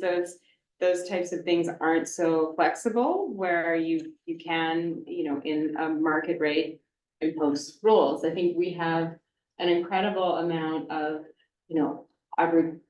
housing that came out of very specific opportunities that had requirements at various points in time. How do these rules then affect those opportunities? And, there's so many, about what is any sort of co-op situation with income requirements that come up, how is this a concern? Yeah, is there a conflict there? And shouldn't there be a thought that depending on the type of home occupation that it is, that it shouldn't be in a residential, for example, a pharmacy? Right? Like, So you know, there are I'm lists. just Okay. saying. So the list says that it can't produce offensive noise, vibration, smoke, dust, or other particulate matter, odors, heat, humidity, glare, or other objectionable effects. Now, other objectionable effects is very vague. Exactly, what does that mean? Yeah, well, it's like, if people really complain about something, in theory, the Department of Buildings can come in and say, but, enforcement is always a big issue in New York City, especially on vague stuff like that. Right, but you don't have no devices to check on. I mean, from a housing perspective, if I may, because this is, I think, something that isn't talked about enough, is that in co-ops and condos that actually encourage the combining of units because it lowers the total overall costs. This is a way of, you know, like a business owner who has a small office, they could buy the unit next door, combine their units, and then suddenly they don't have to pay for an office anymore. They can just move it into their apartment. Because they can have up to 3 outside employees, and so if you and your partner are working together, and then you can have 3 people working out of your apartment, and that's bad for housing. Because they, you know, that's just bad for housing. And that will happen. I don't know if it'll happen everywhere, but that will happen. Would it in be some a write-off as well? Exactly. Exactly right. Think about this from a, you know, if you're trying to solve your commercial vacancy crisis, this is not a good. Well, that's what I was just gonna say, commercially, it will also affect businesses that will ordinarily have to rent space, now don't have to rent space. Yeah. Because now they can, you know, expand their home And base. just think of that commute. That was pretty good. Two steps. There was a comment, a question that was brought up in the most, you've had your hand up for a long time, Angel. Hold that thought just a second, Angel. All of y'all. I'm a So, Democrat chair. so DCP in their responses to our questions gave an answer to this on page 2 and also as Santa. So it cites a section of the resolution says that a home business or home occupation in zoning must be clearly incidental to or secondary to the residential use of a dwelling unit. So no amendment of a certificate of occupancy is necessary. So that's on the kind of their legal side. And then on the funny side, there's a lot of entire salons in people's apartments. So to the point of like enforcement, you know, like, do we really wanna like rat somebody out? No. But yeah, I've been in several salons on the 3rd floor of an apartment building.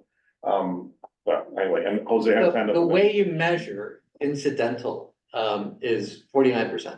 Right, if it's 51%, if you're using 51% of it as your residence, that's gonna be the accessory use. Well. That's what Prove DMV that will extra find. 2%, how do you prove the 2%, right? Well, they'll From measure. 51 to 49. It's about measuring, Right. yeah, and, I'm sorry, go ahead.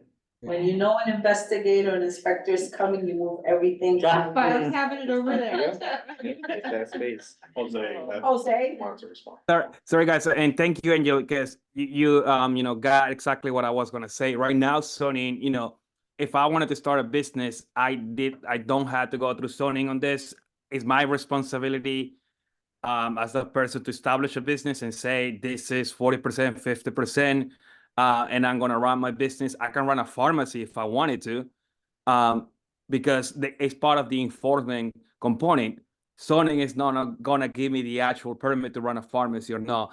So those layers that are part in place right now that are existing for you to get a permit for a barbershop, a license, education, and tax levels, which I had to do some research on that because I wasn't familiar with it, but it's an amazing website that SBS have put together. It's called mycity.com, where you can go out and say, I want to do a home business. This is my plan. And it will direct you to all the permits and all the licenses and all the inspections you need to do to be in compliance. Now, we know that not everybody's following these regulations and these protocols, but that is not what zoning is doing right now. So what we're removing the list that is existing right now that is limited to, I believe it's only to 10 to 15 businesses. We are, we're removing that, but like there is no compliance in terms of for us to say, I had to go to, Department of City Planning to get a permit to do a home business. That is part of like the checking with the Department of Buildings or so, where, all your, building owner can come and say, where you're not allowed to run a pharmacy in your apartment, so we're gonna kick you out. And if I say, well, I'm allowed, you have a conflict, and I can go through zoning to validate that you're not allowed to run this within your home business. That will be, essentially the tool that we have been discussing that will be lost. We are not taking the ability of owners, co-ops, and market rate or any type of, building owners that are renting spaces to prohibit people from running home businesses, because they have the ability to put in their leases and their agreements and say, you're not allowed to do any type of home businesses.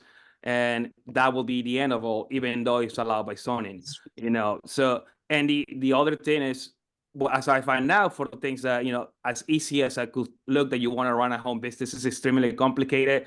The certificate of occupancy issue to that response is, you don't need a change of use because this proposal is allowing you to run all of the, the uses within that home business.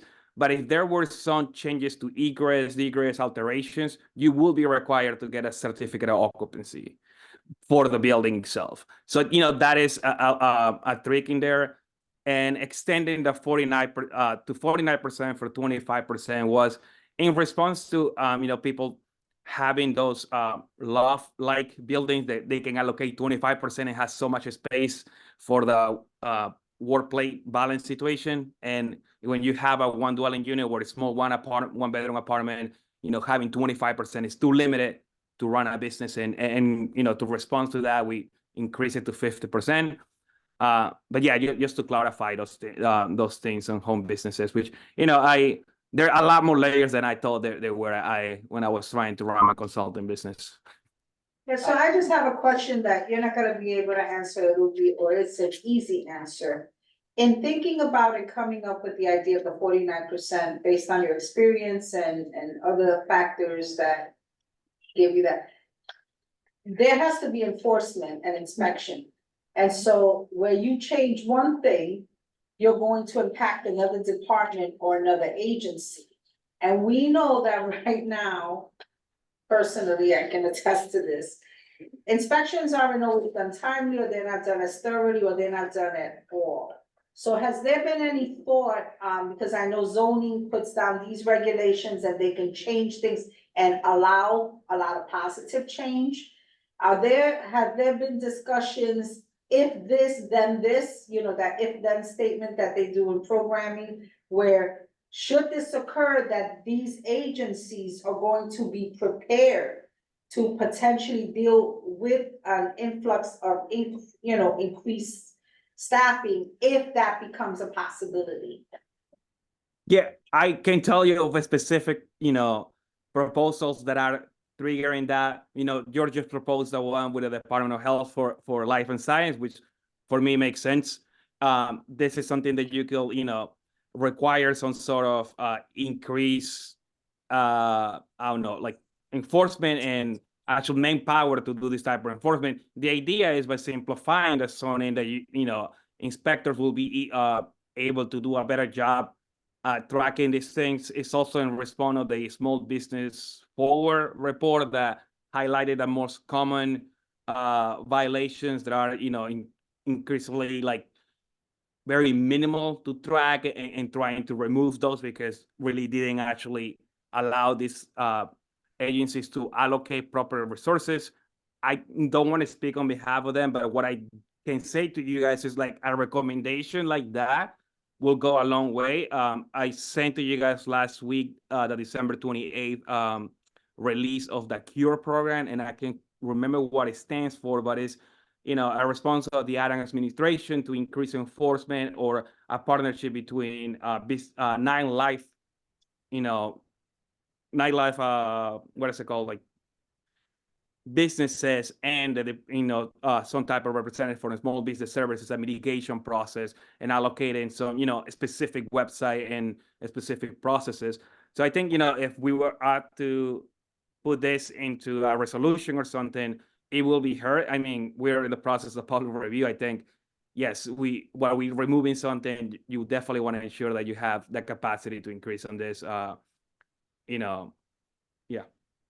Thank you so much, If, George. if I may, for most of these things, it's a home occupation, unless it involves new electrical or some sort of structural change to the building, you're not gonna need a building permit. No one's gonna come out and inspect it, right? This is gonna be something that you're just gonna do, because there is not a process involved for you getting a building permit and an inspector coming out. The only time an inspector will come out is when there's a complaint. Right. Right, and then what's gonna happen is that person's gonna say, no, you can't come in. And that's it, it's over, because unless they have a warrant, they can't come in. And that's just the way it works. And so maybe one thing to consider, and I'm not gonna say anymore after this, is that I think there should be a requirement somewhere that there are home businesses in residential. that the residents should clearly post or make it known that there is a business in that facility. Because it's a business, I think right? that's an interesting idea. So if I have a daycare, right, I'm gonna look for clients. I should be there should be something within the information within the building, like let's say 1199, they have family daycares and all that. But you don't know that unless it's in their Yeah. commercial space. The ones that are in the apartments, you don't know about them unless they're handed a card. And if businesses should be known to the community to give value to the community, then somewhere that should be posted for the public or whoever lives there. That would allow people to do complaints, because if they hear a lot of kids running and say, well, they just have a family of 25. They would know, wait a minute, it's not a family of 25, it's actually that they're running a daycare and there are kids there till 10 o'clock at night, and I wanna go to sleep because I'm 90. So, that's just It's an interesting idea. to bring up. You're gonna get jumped by the doñas and I I'm. know, we got used to it. Better keep that one Okay. quiet. So if there's no more comments on that, thank you, Jose, we're gonna go to the next. Yeah, okay, streetscape. Okay. All right, so they're standardizing the streetscape rules, so that in all commercial districts, you have to follow these standard set of rules, which are good for urban design. They limit the uses on the ground floor, they require transparency, limit parking. Generally speaking, I'm on the record saying this, DCP does urban design pretty well, and apply these rules everywhere in all commercial districts. There are a couple things for you all to think about. Number one is it's prohibiting dwelling units within the prohibited area on the ground floor. So you can no longer have dwelling units on the ground floor in a commercial district unless they're rear facing and they're far away from the street. And then another thing to think about is that it does change the 125th Street Special District fairly significantly in terms of uses. Right now, the 125th Street Special District has a whole bunch of uses that are not permitted on the ground floor. And this gets rid of all of that and replaces it with the standardized rules. Now, I cannot tell you, even though I've been here a long time, I wasn't around here for 2008, when those were developed. I can't tell you how those were developed, why they're there. In theory, those restrictions are to, for better urban design. I don't know if these are better or not. I can just tell you that they're different. And I do know from Angel that, that was a very contentious rezoning.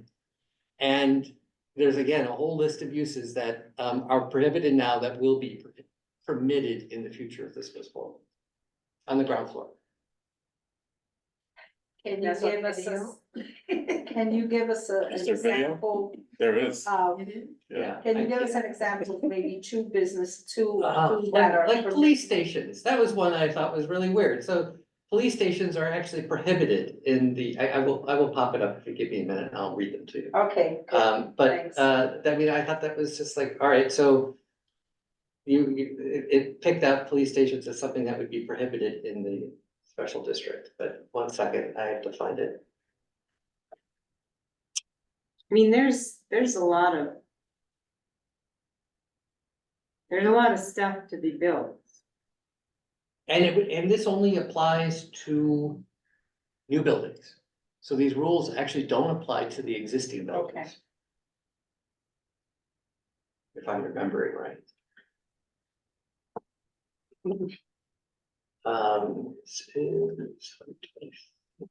Here it is. Okay.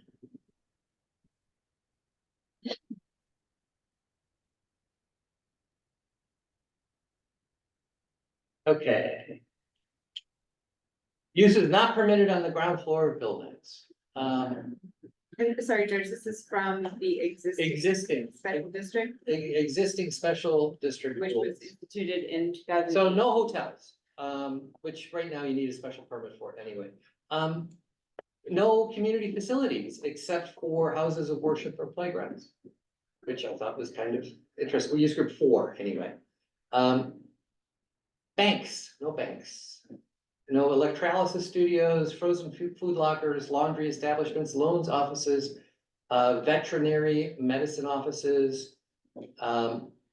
Yeah, I know. Automobile driving So schools. specific. Well, I mean, that's the way zoning is, right? It's got 50 types of uses, right? Automobile driving schools, ice vending machines, lumber stores, pawn shops. All uses from use group 8, which I don't know off the top of my head, I can look it up.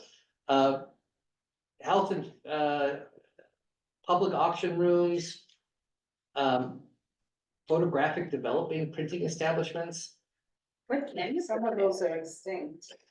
Amusement aid is, amusement establishments. And small bowling alleys and movie theaters. Okay. Huh? So what's permitted then? Well, I mean, so anything that related to entertainment and visual arts, the idea, I know the idea was to try to Well, it make sounds this, like an artist. art quality, district, Right. right? But they also had, so restaurants were also permitted and grocery stores and stuff like that. There's Regular something stuff. zoning can do and something zoning shouldn't be used to do. Listen, I'm not gonna argue about that. I'm just saying that there was a big, long list of things that, listen, they're doing this in all the special districts, is that a lot of the older ones especially have these big, long list of uses that you can't do. And they're just getting rid of them and replacing them with the detrimental. standards. And I think in some places it'd probably be fine because they're from 50 years ago. In other places, it's it's something that may need a closer look. So just the suggestion of what you're raising is that what was done in 2008 was a very intentional action, Yes, and this would wipe that out. yes. And it's understood that 2008 was 15 years ago. And that we know that East 125th Street is taking a long time to get to its next iteration of life. So what's at risk in number 12, City of Yes for Economic Opportunity, is losing the intention behind that vision, which is embedded in the existing special purpose district that would be negated by accepting this proposal as is. Would we ask for a carve out to maintain that You can, status? absolutely, you can absolutely do that. And you could, remember, the new zoning, while it's simplified, it still has all the uses, and you could map those uses to what you have now and maintain it, if that's what you want, right? Again, I have not really critically thought about like why these uses were there. I didn't look at the city planning report about how these were picked. We can do that, we can do a little research before Maybe you could next take- week. Right. And I could talk a little bit more about some of these uses, which are just, described by use groups. So, I have a separate consideration about number 12 streetscape. Relative to what may impact our district, but may also have impact elsewhere, is to potentially consider special requirements or a separate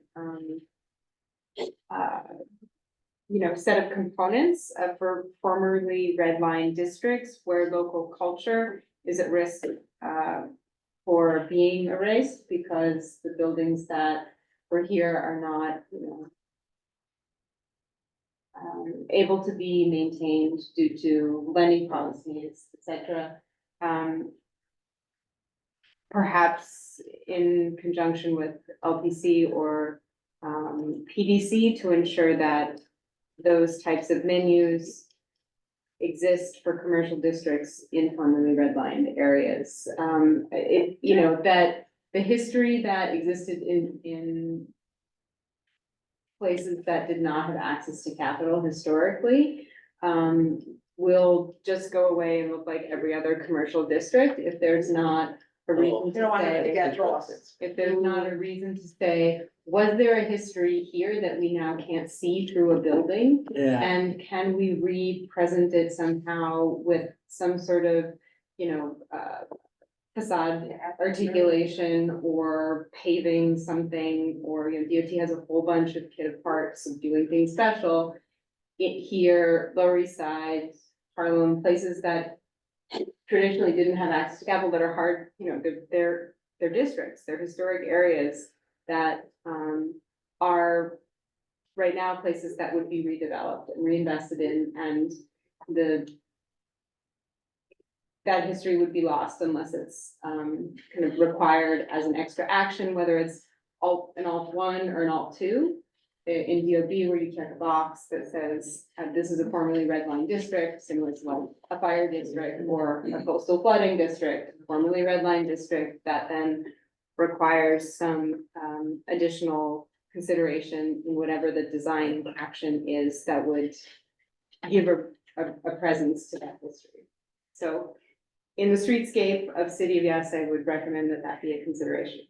To add that, yeah, in some sort of language that is less than So, example, right. which I said 3 times, the same thing, but. No, but this is why, so you know what you're trying to say, everyone knows what they're trying to say at this table, right? So that's why it's important to like note it. Yeah. Because all of this is not going in the minutes. I'm just going to say there was a very fruitful discussion on. Let's see the video. And, right, and just seeing what's actually there now, right? Like, we have this from 2008.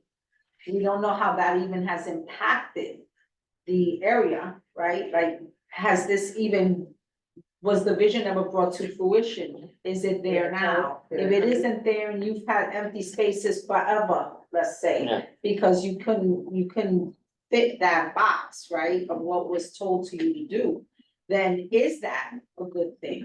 Should it be within writing? Should there be a suggestion that there's flexibility to consider the history, right? And put that as something that is major, but that the community can be flexible to do, if not this, then this, to try to make the area vibrant, because as the community changes, there's also different needs. So, Great. PDC, I think part of PDC is they're the public design, right? So there would be a public component to their review process in theory. unfortunately, not every time a community wants something, do agencies fall in line with what a community recommends. So, sorry about that, Andrea, so that look. I'm disagreeing with Right, no, yeah, I know, okay, so, if we were gonna put something that we really need to be really strong in reasons why, right? Because it doesn't say, have 18 opinions and make them short. For some that is really important, we should make it, have people understand the reasoning behind it. With that, we'll move to Okay. auto repair. Auto repair, so Auto repair. So they're proposing new special permits for light auto repair, and they're breaking this up into heavy, and light. And heavy requires you need to get a license from the state, and that still requires, a heavier district. The idea is that light auto repair or light auto uses could go into, you get a special permit from the BSA, and place these basically in any commercial district with the special permit. BSA special permits are easier than CPC special permits. They're not ruler actions. They never go to the city council. And so they're what the gyms used to have to get, the physical culture establishments. They're still hard, but they're not like a CPC special permit. And, the consideration is that we've been rezoning C8 and M1 districts for housing in the city, and there's been a decline in automotive service areas, and this is a pathway to get more of them. It's not an as of right pathway, but it's a pathway to provide services for automobiles. But I'm sorry, but there are places that have oversaturation of this, especially like, let's say in the Bronx, which obviously We can't speak to the Bronx, we can just speak, right? Yeah. There are at least 1 or 2 shops that I can think of right around here. That there's actually one on 118 and First Avenue. Sometimes it blocks people from walking because, they'll put the car right there. Or, so with that, there has to be some kind of consideration or, that they become good partners for the community, right? Because sometimes they forget. Well, I mean, so I will say that the special permit is you're supposed to have findings that will find that they would be good partners, but of course, things change over time, as you know. The other thing I will say is that one little bit of this is that if you have a non-conforming auto repair facility, like on a residential street, you can actually expand it and make it up to 50% larger than what it is now, which I thought was a very odd carve out, right? So we don't do that for any other non-conforming uses, but we're gonna do that for light automobile repair, which I thought somebody got that in there, like some special interest. Yes, absolutely. Which maybe we can comment. What is the difference between these changes, especially with the autos, repair shops? And you have the designation, in zoning, there's a MX7. So in an MX district, okay, so in an MX district, you can do this right now. You don't need a special permit. Right. And you still have residentials and stuff. Yeah, there's some, if Well, it, senior, they had changed that some years back. Where it was, M1, yes, along Third Avenue and 160s, stuff Yep. like that. And they changed like maybe 15 blocks, to a MX7 so, designation. yeah, if you end up, Do housing, yeah. right, so there is a rule, and I'd have to look it up to get you the specifics, but like if you're doing fueling, like actually you have fuel tanks, you can't put it in the building, right? It's gotta be freestanding, it's gotta be away from the building. But the automobile repair, like the light repair could happen, on the first floor. In an MX district. Any other questions, comments, concerns? No, we're moving it along. Okay, micro Micro distribution. distribution. So micro distribution is a solution, so. Deliveries, right? And they're all in the street and places were trying to put these in storefronts and they were. And zoning was very hostile to it. The Department of Buildings put out a building bulletin where they were permitting these things in storefronts just as long as they were, technically open to the public, or they were office, like moving offices or something like that. Essentially, they were doing some zoning gymnastics to make these things legal. And whenever the Department of Buildings does something like that, best practices is that DCP comes in and changes the zoning to clarify what's legal. And that's what they're doing, which is good, right? So these things are being placed right now, and what the zoning is clarifying the rules with them. And so really, for you all, the question is, they are limited to 2,500 square feet in C1 and C2 districts per establishment, and up to 5,000 square feet on ground floors in the C4 through C7 districts. I've been told that these facilities are very unlikely to locate on the second floor. However, you can go higher on the second floor, meaning larger footprints. And so the question is did they get it right? Is that the right size? Would they need loading docks? They would not need a loading, they're too small. So if you're under a certain size, you never need a loading dock. How big is the community board office? 1,800 square feet is the community board The office. whole thing, really? So I think they're huge. That's What they're allowing is huge. pretty freaking large. It's huge, yeah.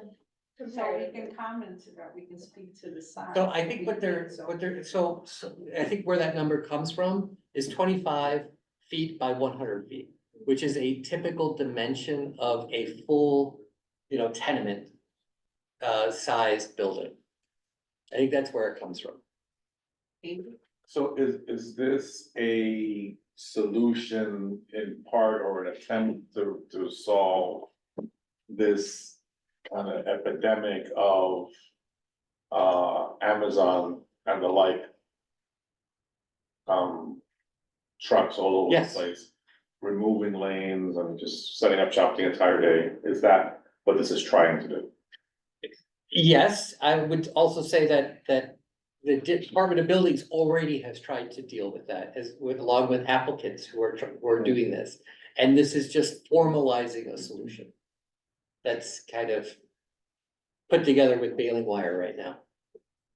And the rules about transparency, right, Yes. in the windows, I Yes. mean, we know how much of a joke those are already. With our, grocery, right, Yeah. grocery stores, delis, there's many boxes kind of the windows, so nobody can see what's going on inside. This is no different. Yeah. So I can't support that.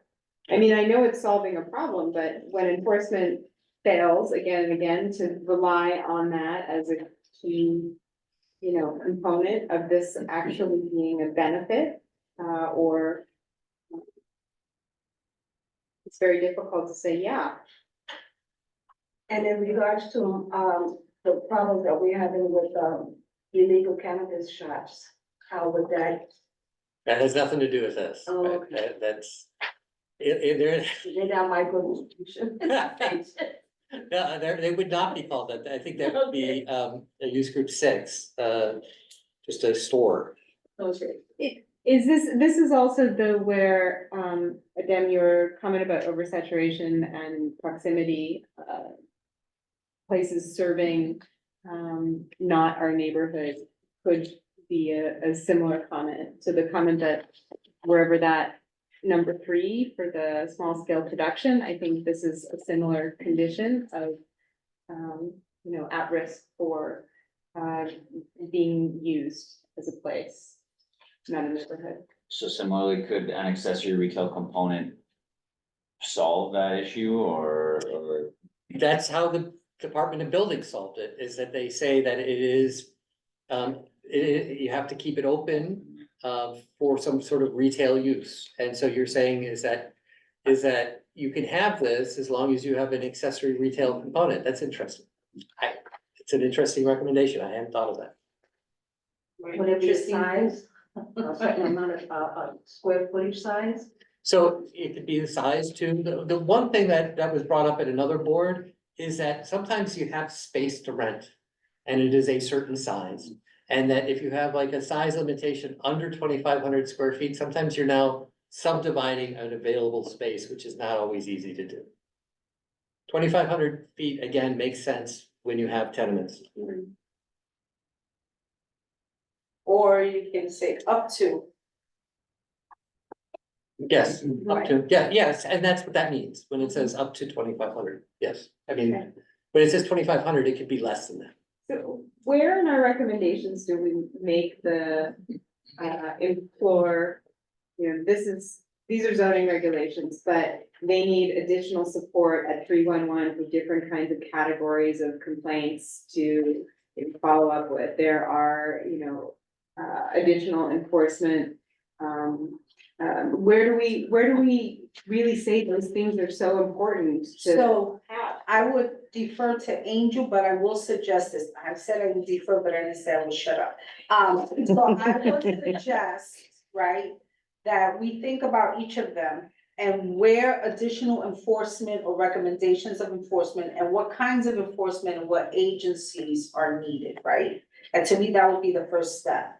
Then the second step would be, does it make sense to write almost like an executive summary, like a high-level executive summary at the beginning, or based on however the resolution is crafted, where we give a history of, let's say, our community and what we're looking for and the reasoning why we're recommending this, and that then wherever we're giving the specific recommendation is where we could consider putting in, we can enforcement here and this here and regulations here. Like, I don't know what would be the best, but to me, it would make sense to have that constant reinforcement every time they read about the community benefits, right? What we like to see in the community and how that particular number could affect based on what we're looking at previous, regulations that we've had here that we fought for. And then, giving our recommendations for enforcement. That may not be the best, it still will be my first draft on how I would do something like that, just to get my thoughts together. But Angel, I'm going to have Angel say something now, even if he doesn't want to. So I think it's, pretty simple, with the reso on any additional comments that we wanna make, recommend, suggestions that we wanna make.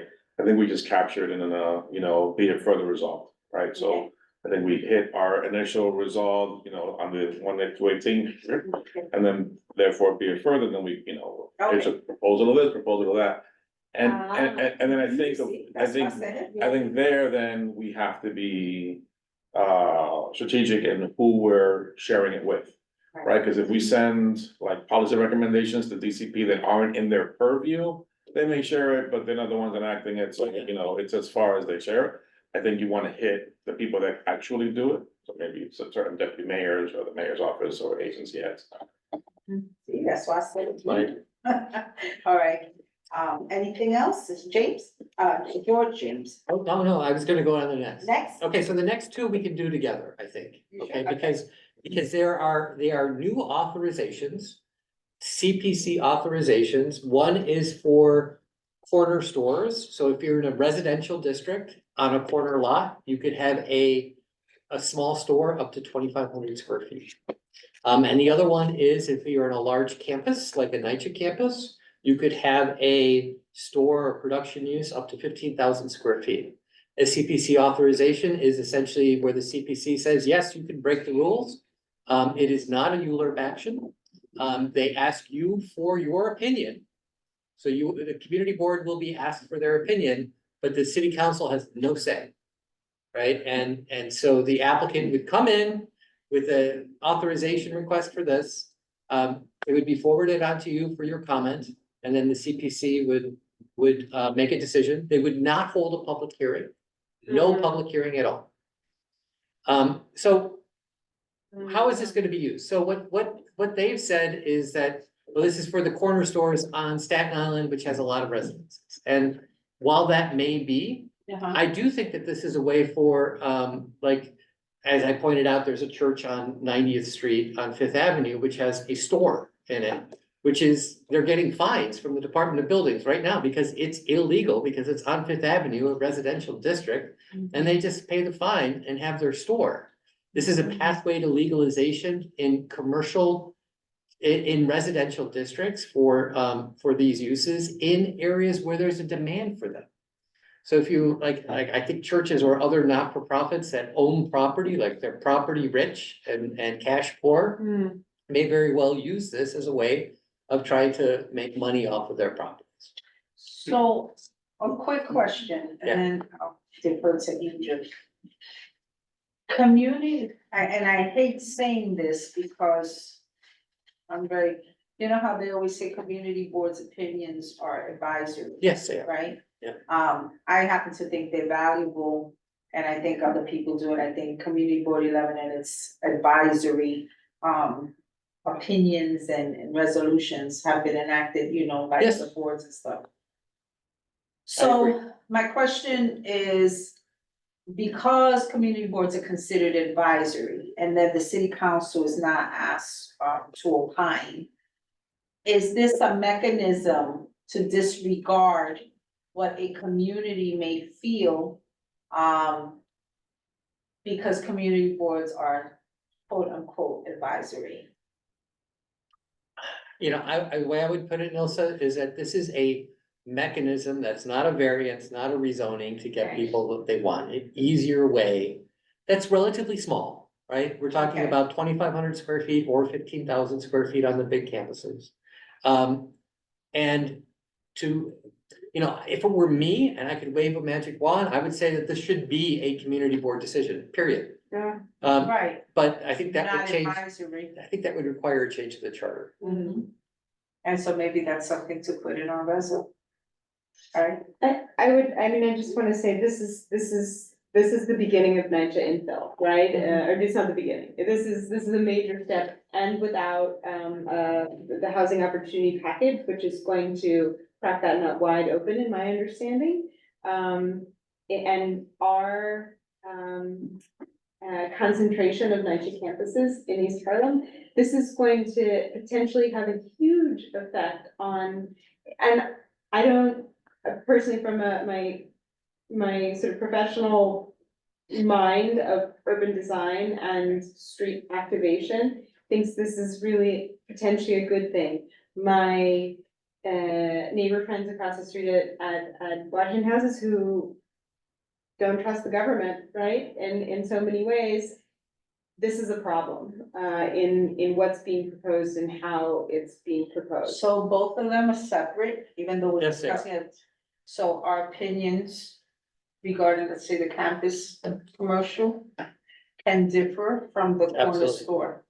Angel, you were going to say something and I I was blanked gonna- out. Thanks, I was gonna ask George for a clarification, because I was left a little bit confused. Yes. In your memo regarding the corner stores, you gave an image of, I guess, you know, an operation outside of a church. Yes.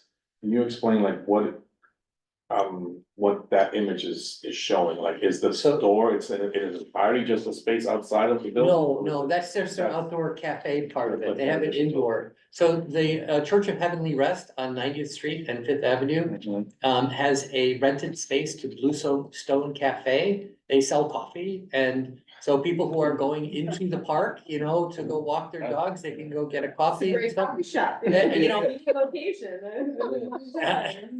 Well, you know, it used to be, and you know, the neighbors complained, DOB came out, they said this is illegal, you can't do this, they fined them $1,250. And they let them keep it open. They're making a lot of money. And so apparently it's the cost of doing business. I know the neighbor complained so much, they did pull it back. So it's no longer as far into the sidewalk as it was. But you know, this is a pathway to legalization, right? Which is, then they can do whatever they want. They don't have to talk to the neighbors, right?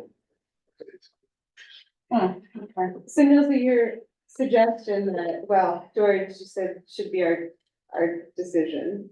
Community Wow. board decision, right, in your mind, but I think the circumventing council, and our advisory role being unchanged, that the mechanism that is going to be deployed, resting solely in the hands of the city planning commission, which is appointed, Basically. for something as transformational potentially as this, I don't think it gives enough voice, of credence to the people who will be most impacted by these changes. And that's maybe in this important. resolution, we need to advocate for the changing of the city chart. If you're expecting this kind of decision-making from the community board and this impact, then the charter has to be looked at. Because this is a way to circumvent other agencies being able to opine, in my opinion. Mhm. And, the city wouldn't think about, because of that, taking these two things out of it, and so that's. They can take anything out of it, right? So the way the process will work is the city planning, or DCP will likely recommend changes based upon all of your comments before it goes to the CPC. And then after the CPC, it'll go to city council, and they're likely going to recommend even more changes. So, you know, if you wanna take those things out, you should take them, that should be your recommendation. Well, definitely the night show, you know, we definitely do have to have That a process well is, yeah. rounded thought about night show. Whether we agree with what it is, whether we agree and think they should have other things built in based on what their process is gonna be, or whether we ask because of the saturation that's in East Harlem, that we can opine because of, or the reasons why we think how it will be impacted. Definitely, I think that that makes sense for us not to just check off a box and just give an opinion to give an opinion if it's not for the benefit of NYCHA right now. There's no formal relationship of community board to NYCHA governance, resident governance, and there's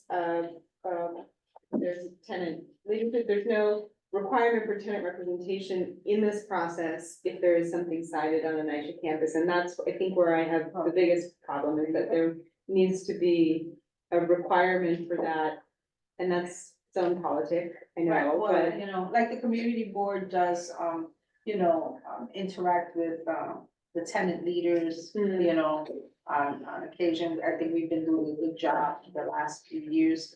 But the fact that it's just, I think there's an assumption that, you know, the community board will be able to potentially marshal and with through public hearings and everything like that, be able to craft the opinion regarding NYCHA and approvals and saying it. But the fact of the matter is, we have to remember that we are not an official mechanism that our vote will count, where they say, oh, well, the community board said no, so no, we are advisory, you'll read it. Oh, they make a good point here and there, but, We make that final decision. I mean, there's so so much. tenant association, you know, that may be part of that, right? That, you know, and that an organization or a working group with the community board with tenant association leaders and must be, you know, must put together some kind of a group, a working group, so that should anything impact that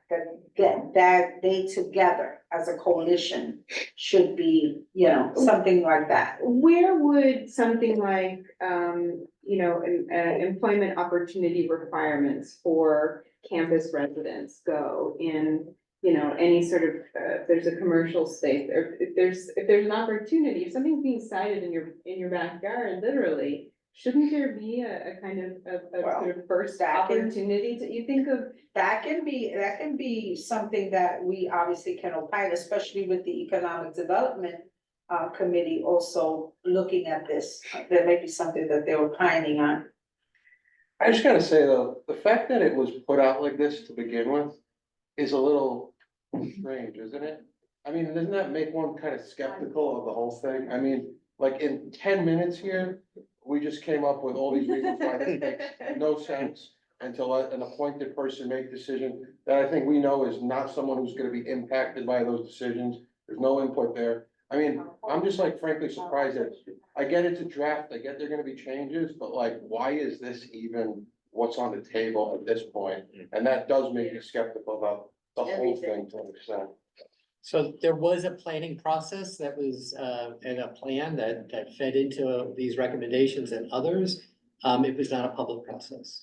It was done by the new New York panel, which was essentially this blue ribbon panel set up by the governor and the mayor to essentially make these recommendations and these initiatives. And so I think, Adem, what you're saying is the recognition that, there haven't been as many eyes on this, or really a diversity of opinion and thought. I mean, if you look at the people who are on that panel, there's a lot of venture capitalists and bankers and real estate and just people with an enormous amount of money or people who serve them.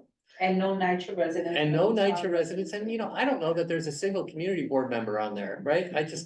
And so I think what you're pointing out is the fact that, this wasn't come out of the mist, right? There were some ideas behind this, but they're not necessarily informed by people like yourself or anybody around the state. And piggybacking on that, on the website for the city of Yes, they have a group of people listed of Yeah. who they conferred with in order to have this and who's on their side to have. And you're right, there's some. Well, I mean, there are the people that, there are the people I'm who, like, okay, we're community boards or something, and yeah, I we're mean- NYCHA people. I mean- it's a good thing. Yeah, It's a I'm good glad, thing, but I'm like, it's, like you said, it's not the people who will be mostly affected by it. You said it better than I did, Yeah, but that's. I mean, that's, I mean, at least, you know, when I found that plan, I only found that plan in December. Like, I didn't know about it. I was like, holy crap, where did this come from? New York? New York's plan, like, I didn't connect the two until relatively recently. I sat across from Dan Baca a couple of weeks ago, Yeah. having a conversation, it was really he's very humble and, all of that. Okay. And Dr. Upwood was the that Dr. Upwood took in humble. Yeah. You know, things happen, yeah, I did say that, but it was a room full of, yes, Right. exactly how you described, and I think recognizing that there's opportunity here, this is City of Yes for economic opportunity. Opportunity isn't just for the real estate folks. If you do this type of campus commercial, right, with processes that involve and engage people who have a real potential to have life impact when these things kind of happen in your backyard, that I think it matters. And that it matters to the NYCHA residents where this is cited, right? Exactly. Depending on what it is. Yeah. And so with that, so we have a lot to think about, right? And now we're gonna go to the better waiver Okay, process. so- But if you have, oh, Angel, Jose, I think wanted to say something. oh, Jose, I'm sorry. I just wanted to point out, so for the NYCHA, component, this is not coming out like thin air. It's not, something that it was created by without the process. This is building of the connected communities guidebook that was put together in 2021 with the Department of City Planning and NYCHA residents. It's about like I think it's 200 to 250 pages, which highlights the need and the want for people to actually have commercial units within their buildings. There is also the fact that NYCHA often overrides zoning and doesn't have to go through ULR in many of the instances where there is a change or something that is going to happen in these campuses. So, George had pointed out that article that was part of the plan, but that is mostly related to funding. The connected guidebook plan is actually related to the whole community engagement process. From my understanding, this was what was community-led organization for about 2 years. It's actually a really good book. It has a lot of open space and urban design and connecting natural residents with the actual neighborhoods that they live in. So just wanted to highlight that is something that is building off for this proposal, in particular for that particular proposal of proposal 15, I think it is. And Yes. there is also the zoning for economic, I can't remember what it is, but it's an annotated zoning for economic opportunity, was it, which is in 2021 as well, which has highlighted a lot of these proposals in the past. All of this, research and publications the Department of City Planning has done are in our website and the City of Yes Economic Opportunity.gov.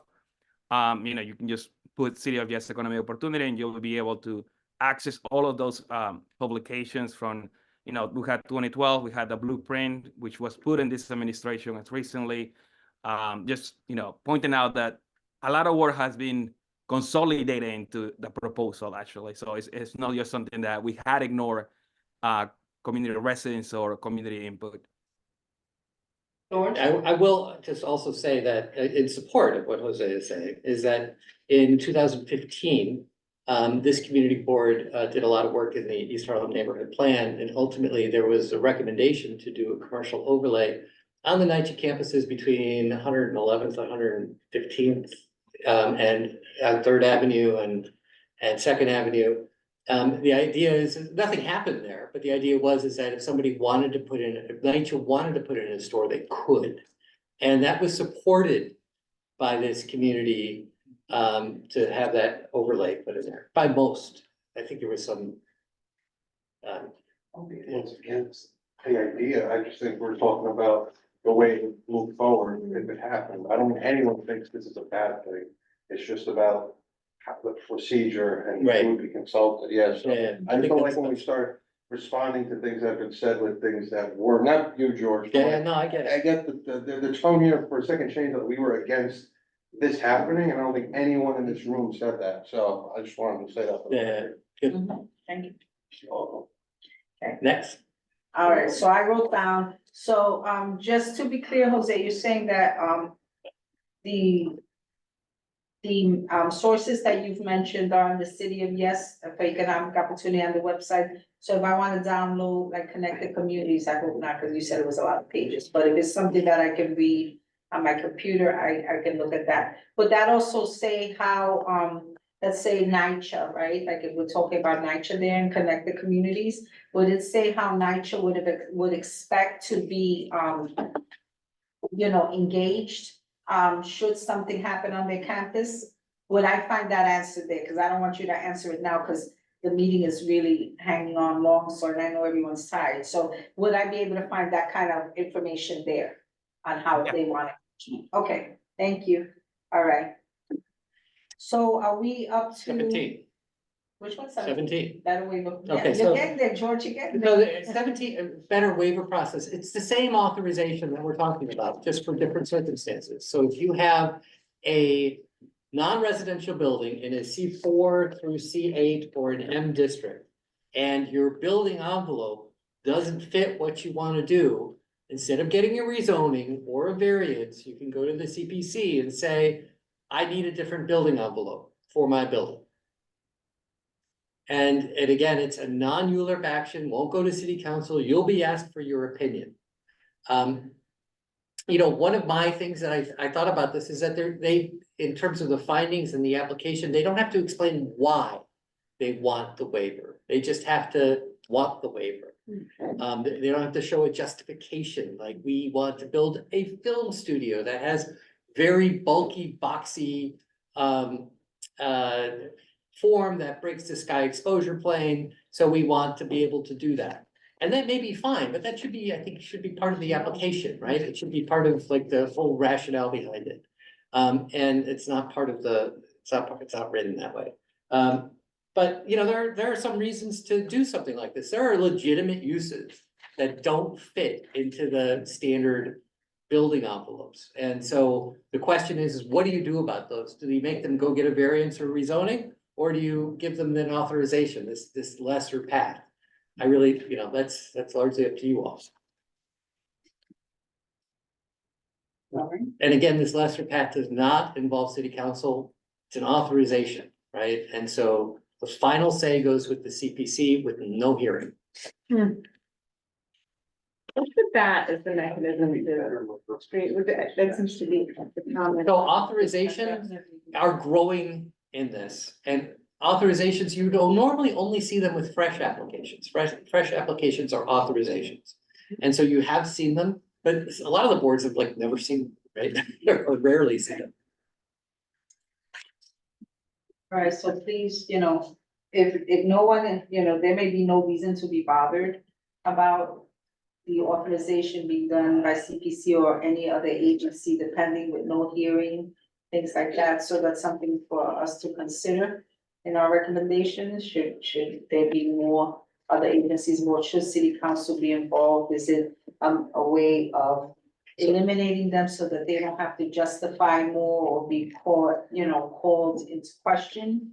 Should the applications have an explanation? Shouldn't you want to know the reasoning for a change before you opine? So you have the whole answer, like why would I make a yes or a nay on something that I have no reason, I have no understanding for why that's happening? So, city planning commission special permits are actually rarely called up by city council, but sometimes they are, right? Meaning like that's like a really check and balance, if you will. And the authorization does get rid of that.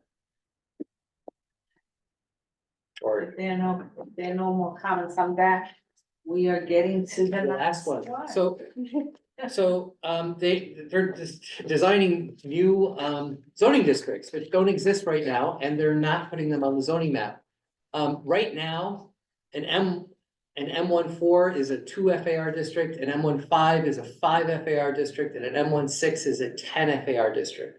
There's nothing in between, right? You go from 2 to 5 to 10.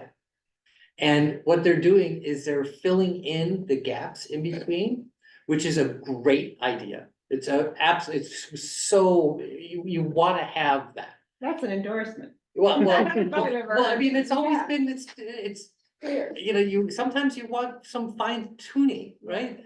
Okay.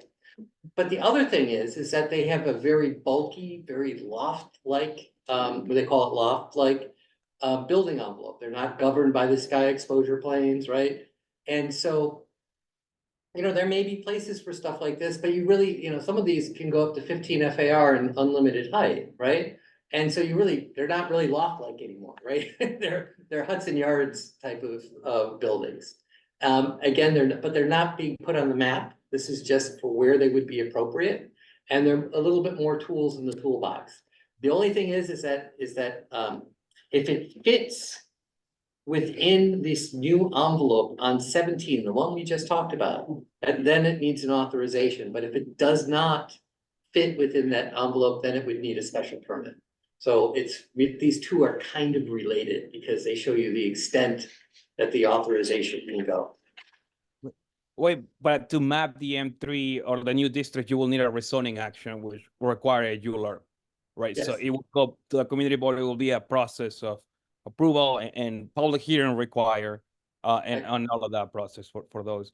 And, you know, for those who are thinking Brooklyn, Navy Yard, Industrial City, those type of, you know, developments, as I've been told, I don't enjoy any of those places, but that is the inspiration for this new districts.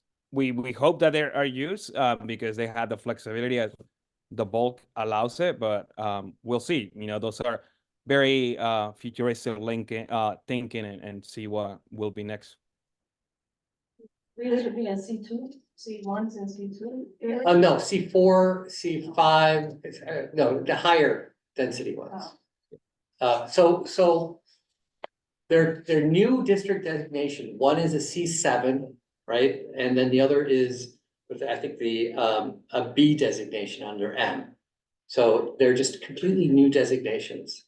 And so right now, we currently have C7 districts, but C7 districts is Coney Island. They're just completely redefining it into this new bulky commercial envelope, which does not allow for residential uses. So it is filling a hole. There's no doubt about it. And I would agree that it's filling a hole in our current toolbox right now. At this point, we would have no reason to object about these things, I would agree. essentially. Is that, I mean, All right, thank you, George. You should have had water next to you with So thank you so much, because I know it helped me clarify that I just gotta go back to your memo and. stuff like that. So as mentioned at the beginning of this meeting, we will be convening next week. I believe it's Wednesday, right, Angel? Yes. For us to put all this information together. Hopefully, we will be walking into a meeting with at least a draft or our thoughts put down on paper so that then we can take and you know, fine tune it. Then as well, hopefully Jason will be back by then. If not, then you know, we'll do it like this. And so we are going to table number B, which said discussion on committee goals for 2024. Is there any old business? One. Wait, unless it's absolutely necessary, for clarification purposes, because if not, then I'm. Yeah. I just want to know what the matter. Do all city agencies their own taxes? We have to go through the same.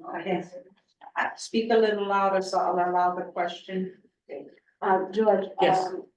Most of, my question is very simple. Would these zoning changes also affect property that's owned by city agencies or city or state agencies through everything? So state is exempt from zoning. They don't have to follow it, though sometimes they do.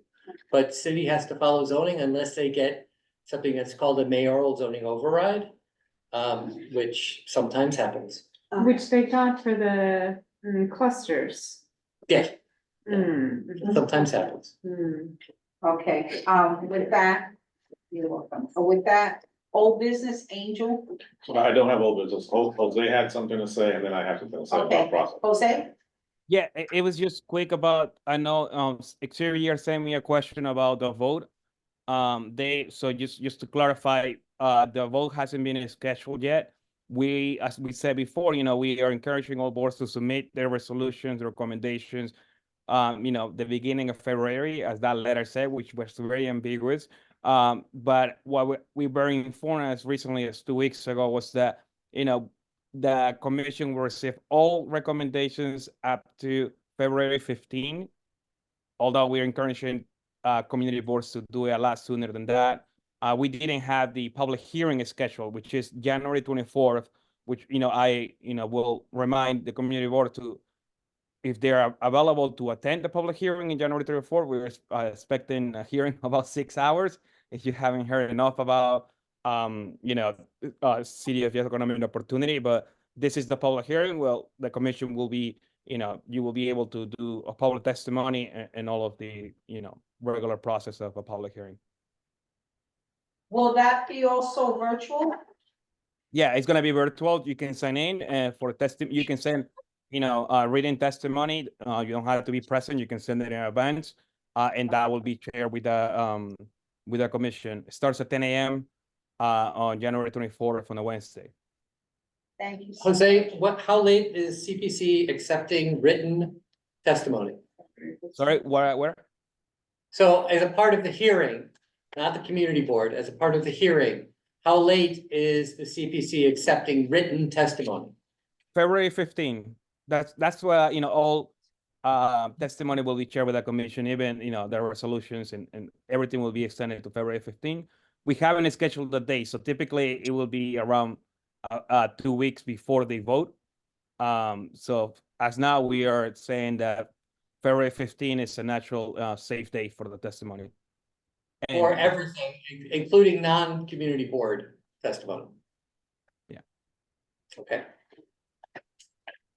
Right, Angel? Okay, so with all that said, process-wise, February, just so people don't get too excited, February 15th does not work for us, because our full board is way after that. So if they were to announce some super duper, fantasy extension, then great, but until then, we have to work with what we have. So our full board at the end of this month, so we're gonna keep focusing on the 31st as our target. Right. Both this committee and the Economic Development Committee are looking at this proposal. City planning, prepare that, and it's the sheet. So what we've done is kind of change that into a form with the same content. And we're sharing that with the ECO committee and this committee to capture the feedback from the individual members. So, what I'm gonna ask you to do is, once I send it to you, is respond as quickly as possible. Please don't wait until next week. Because if we sit at the table looking at responses, that's not productive. Right. Ideally, we have it really quickly, so you all can see at your leisure. What the responses are, understanding what Beverly's thinking, what Kenneth is thinking, what Jessica's thinking, blah, blah, blah. And we also, from the yeses and the nos, get a general sense of what the consensus is looking like. And then we can focus the conversation on whatever modifications are being proposed or not. And we're doing that both with ECHO and with this committee. So I'll send that in the morning. I already sent it to ECHO earlier today. I didn't know that we had confirmed the additional meeting, so that's why I didn't send it to you guys earlier. But I'll do that tomorrow morning. So encouraging you to respond. I have not been getting, here's my complaint. I have not been getting responses to my emails. So to me, it's a mystery whether you guys are receiving it or if it's in your spam. So please respond to the form so that I know that, you guys have looked at it and what your answers are, so we can start coalescing something. Because after Wednesday's meeting, then I have to translate that into a resolution, right? So the longer it takes, the harder it is for me to turn that around. And what we want to do with the resolution is have it ready as soon as possible, so that then I can send you this 79-page resolution in time for you to read it before full board, right? It's unfair to give it to you at the last minute. So just an explanation of how the sausage is made and the method to the madness, so I ask for your cooperation, or you guys can just fight about it next week at land use.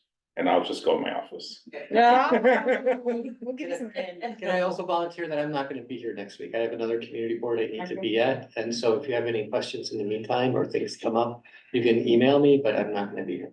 Is there a drop dead date to email you by? No. No, okay. Just because of the resolution, that's why, you know, Yeah. because if you have any questions, lingering questions that you need clarification, because of the information that we need for Angel, as soon as possible, then please get it to, you know, to George, so that he can clarify it, so that he can capture it in the document. Okay, with that, are there any new business? No. I'm sorry, I just have to say it like that. Roll call? Dan Brehart here. Devin Cronshaw here. Kenneth French. Present. Ken Elliott. Present. Jessica Morris. Here. Nelson Rama. Here. Beverly Pavone. Present. Benny Torres. Jason Villanueva. Thank you. We have forum. Thank you. Thank you. Good night, everybody. George, thank you for your. Thank you so much. Thank you, really appreciate it. Thank you for your attention. There's some great content. Yeah. I think it's the heat that really, I don't know about Yeah, y'all, it but like the heat really makes me feel like I'm dragging some serious weight. Yeah, hey, not a problem. They're really good. Really hot room and a cold room, just get people. Yeah. Get the juice. We don't want them comfortable. Yeah. It's like a hard seat at a bar. I gotta get the hell out of here. All the time, everywhere, it's like, you know. My requisite pizza. You're right, then. All right, ladies and gentlemen. And seven what? Beverly's done her homework, that's all I got to say. What, the MX7? Whatever you got there, what are you talking about? Yeah, this is all new, I was like. That's why I pulled up the usage groups, cause I seen it in the document, I'm like, okay, I don't even know exactly what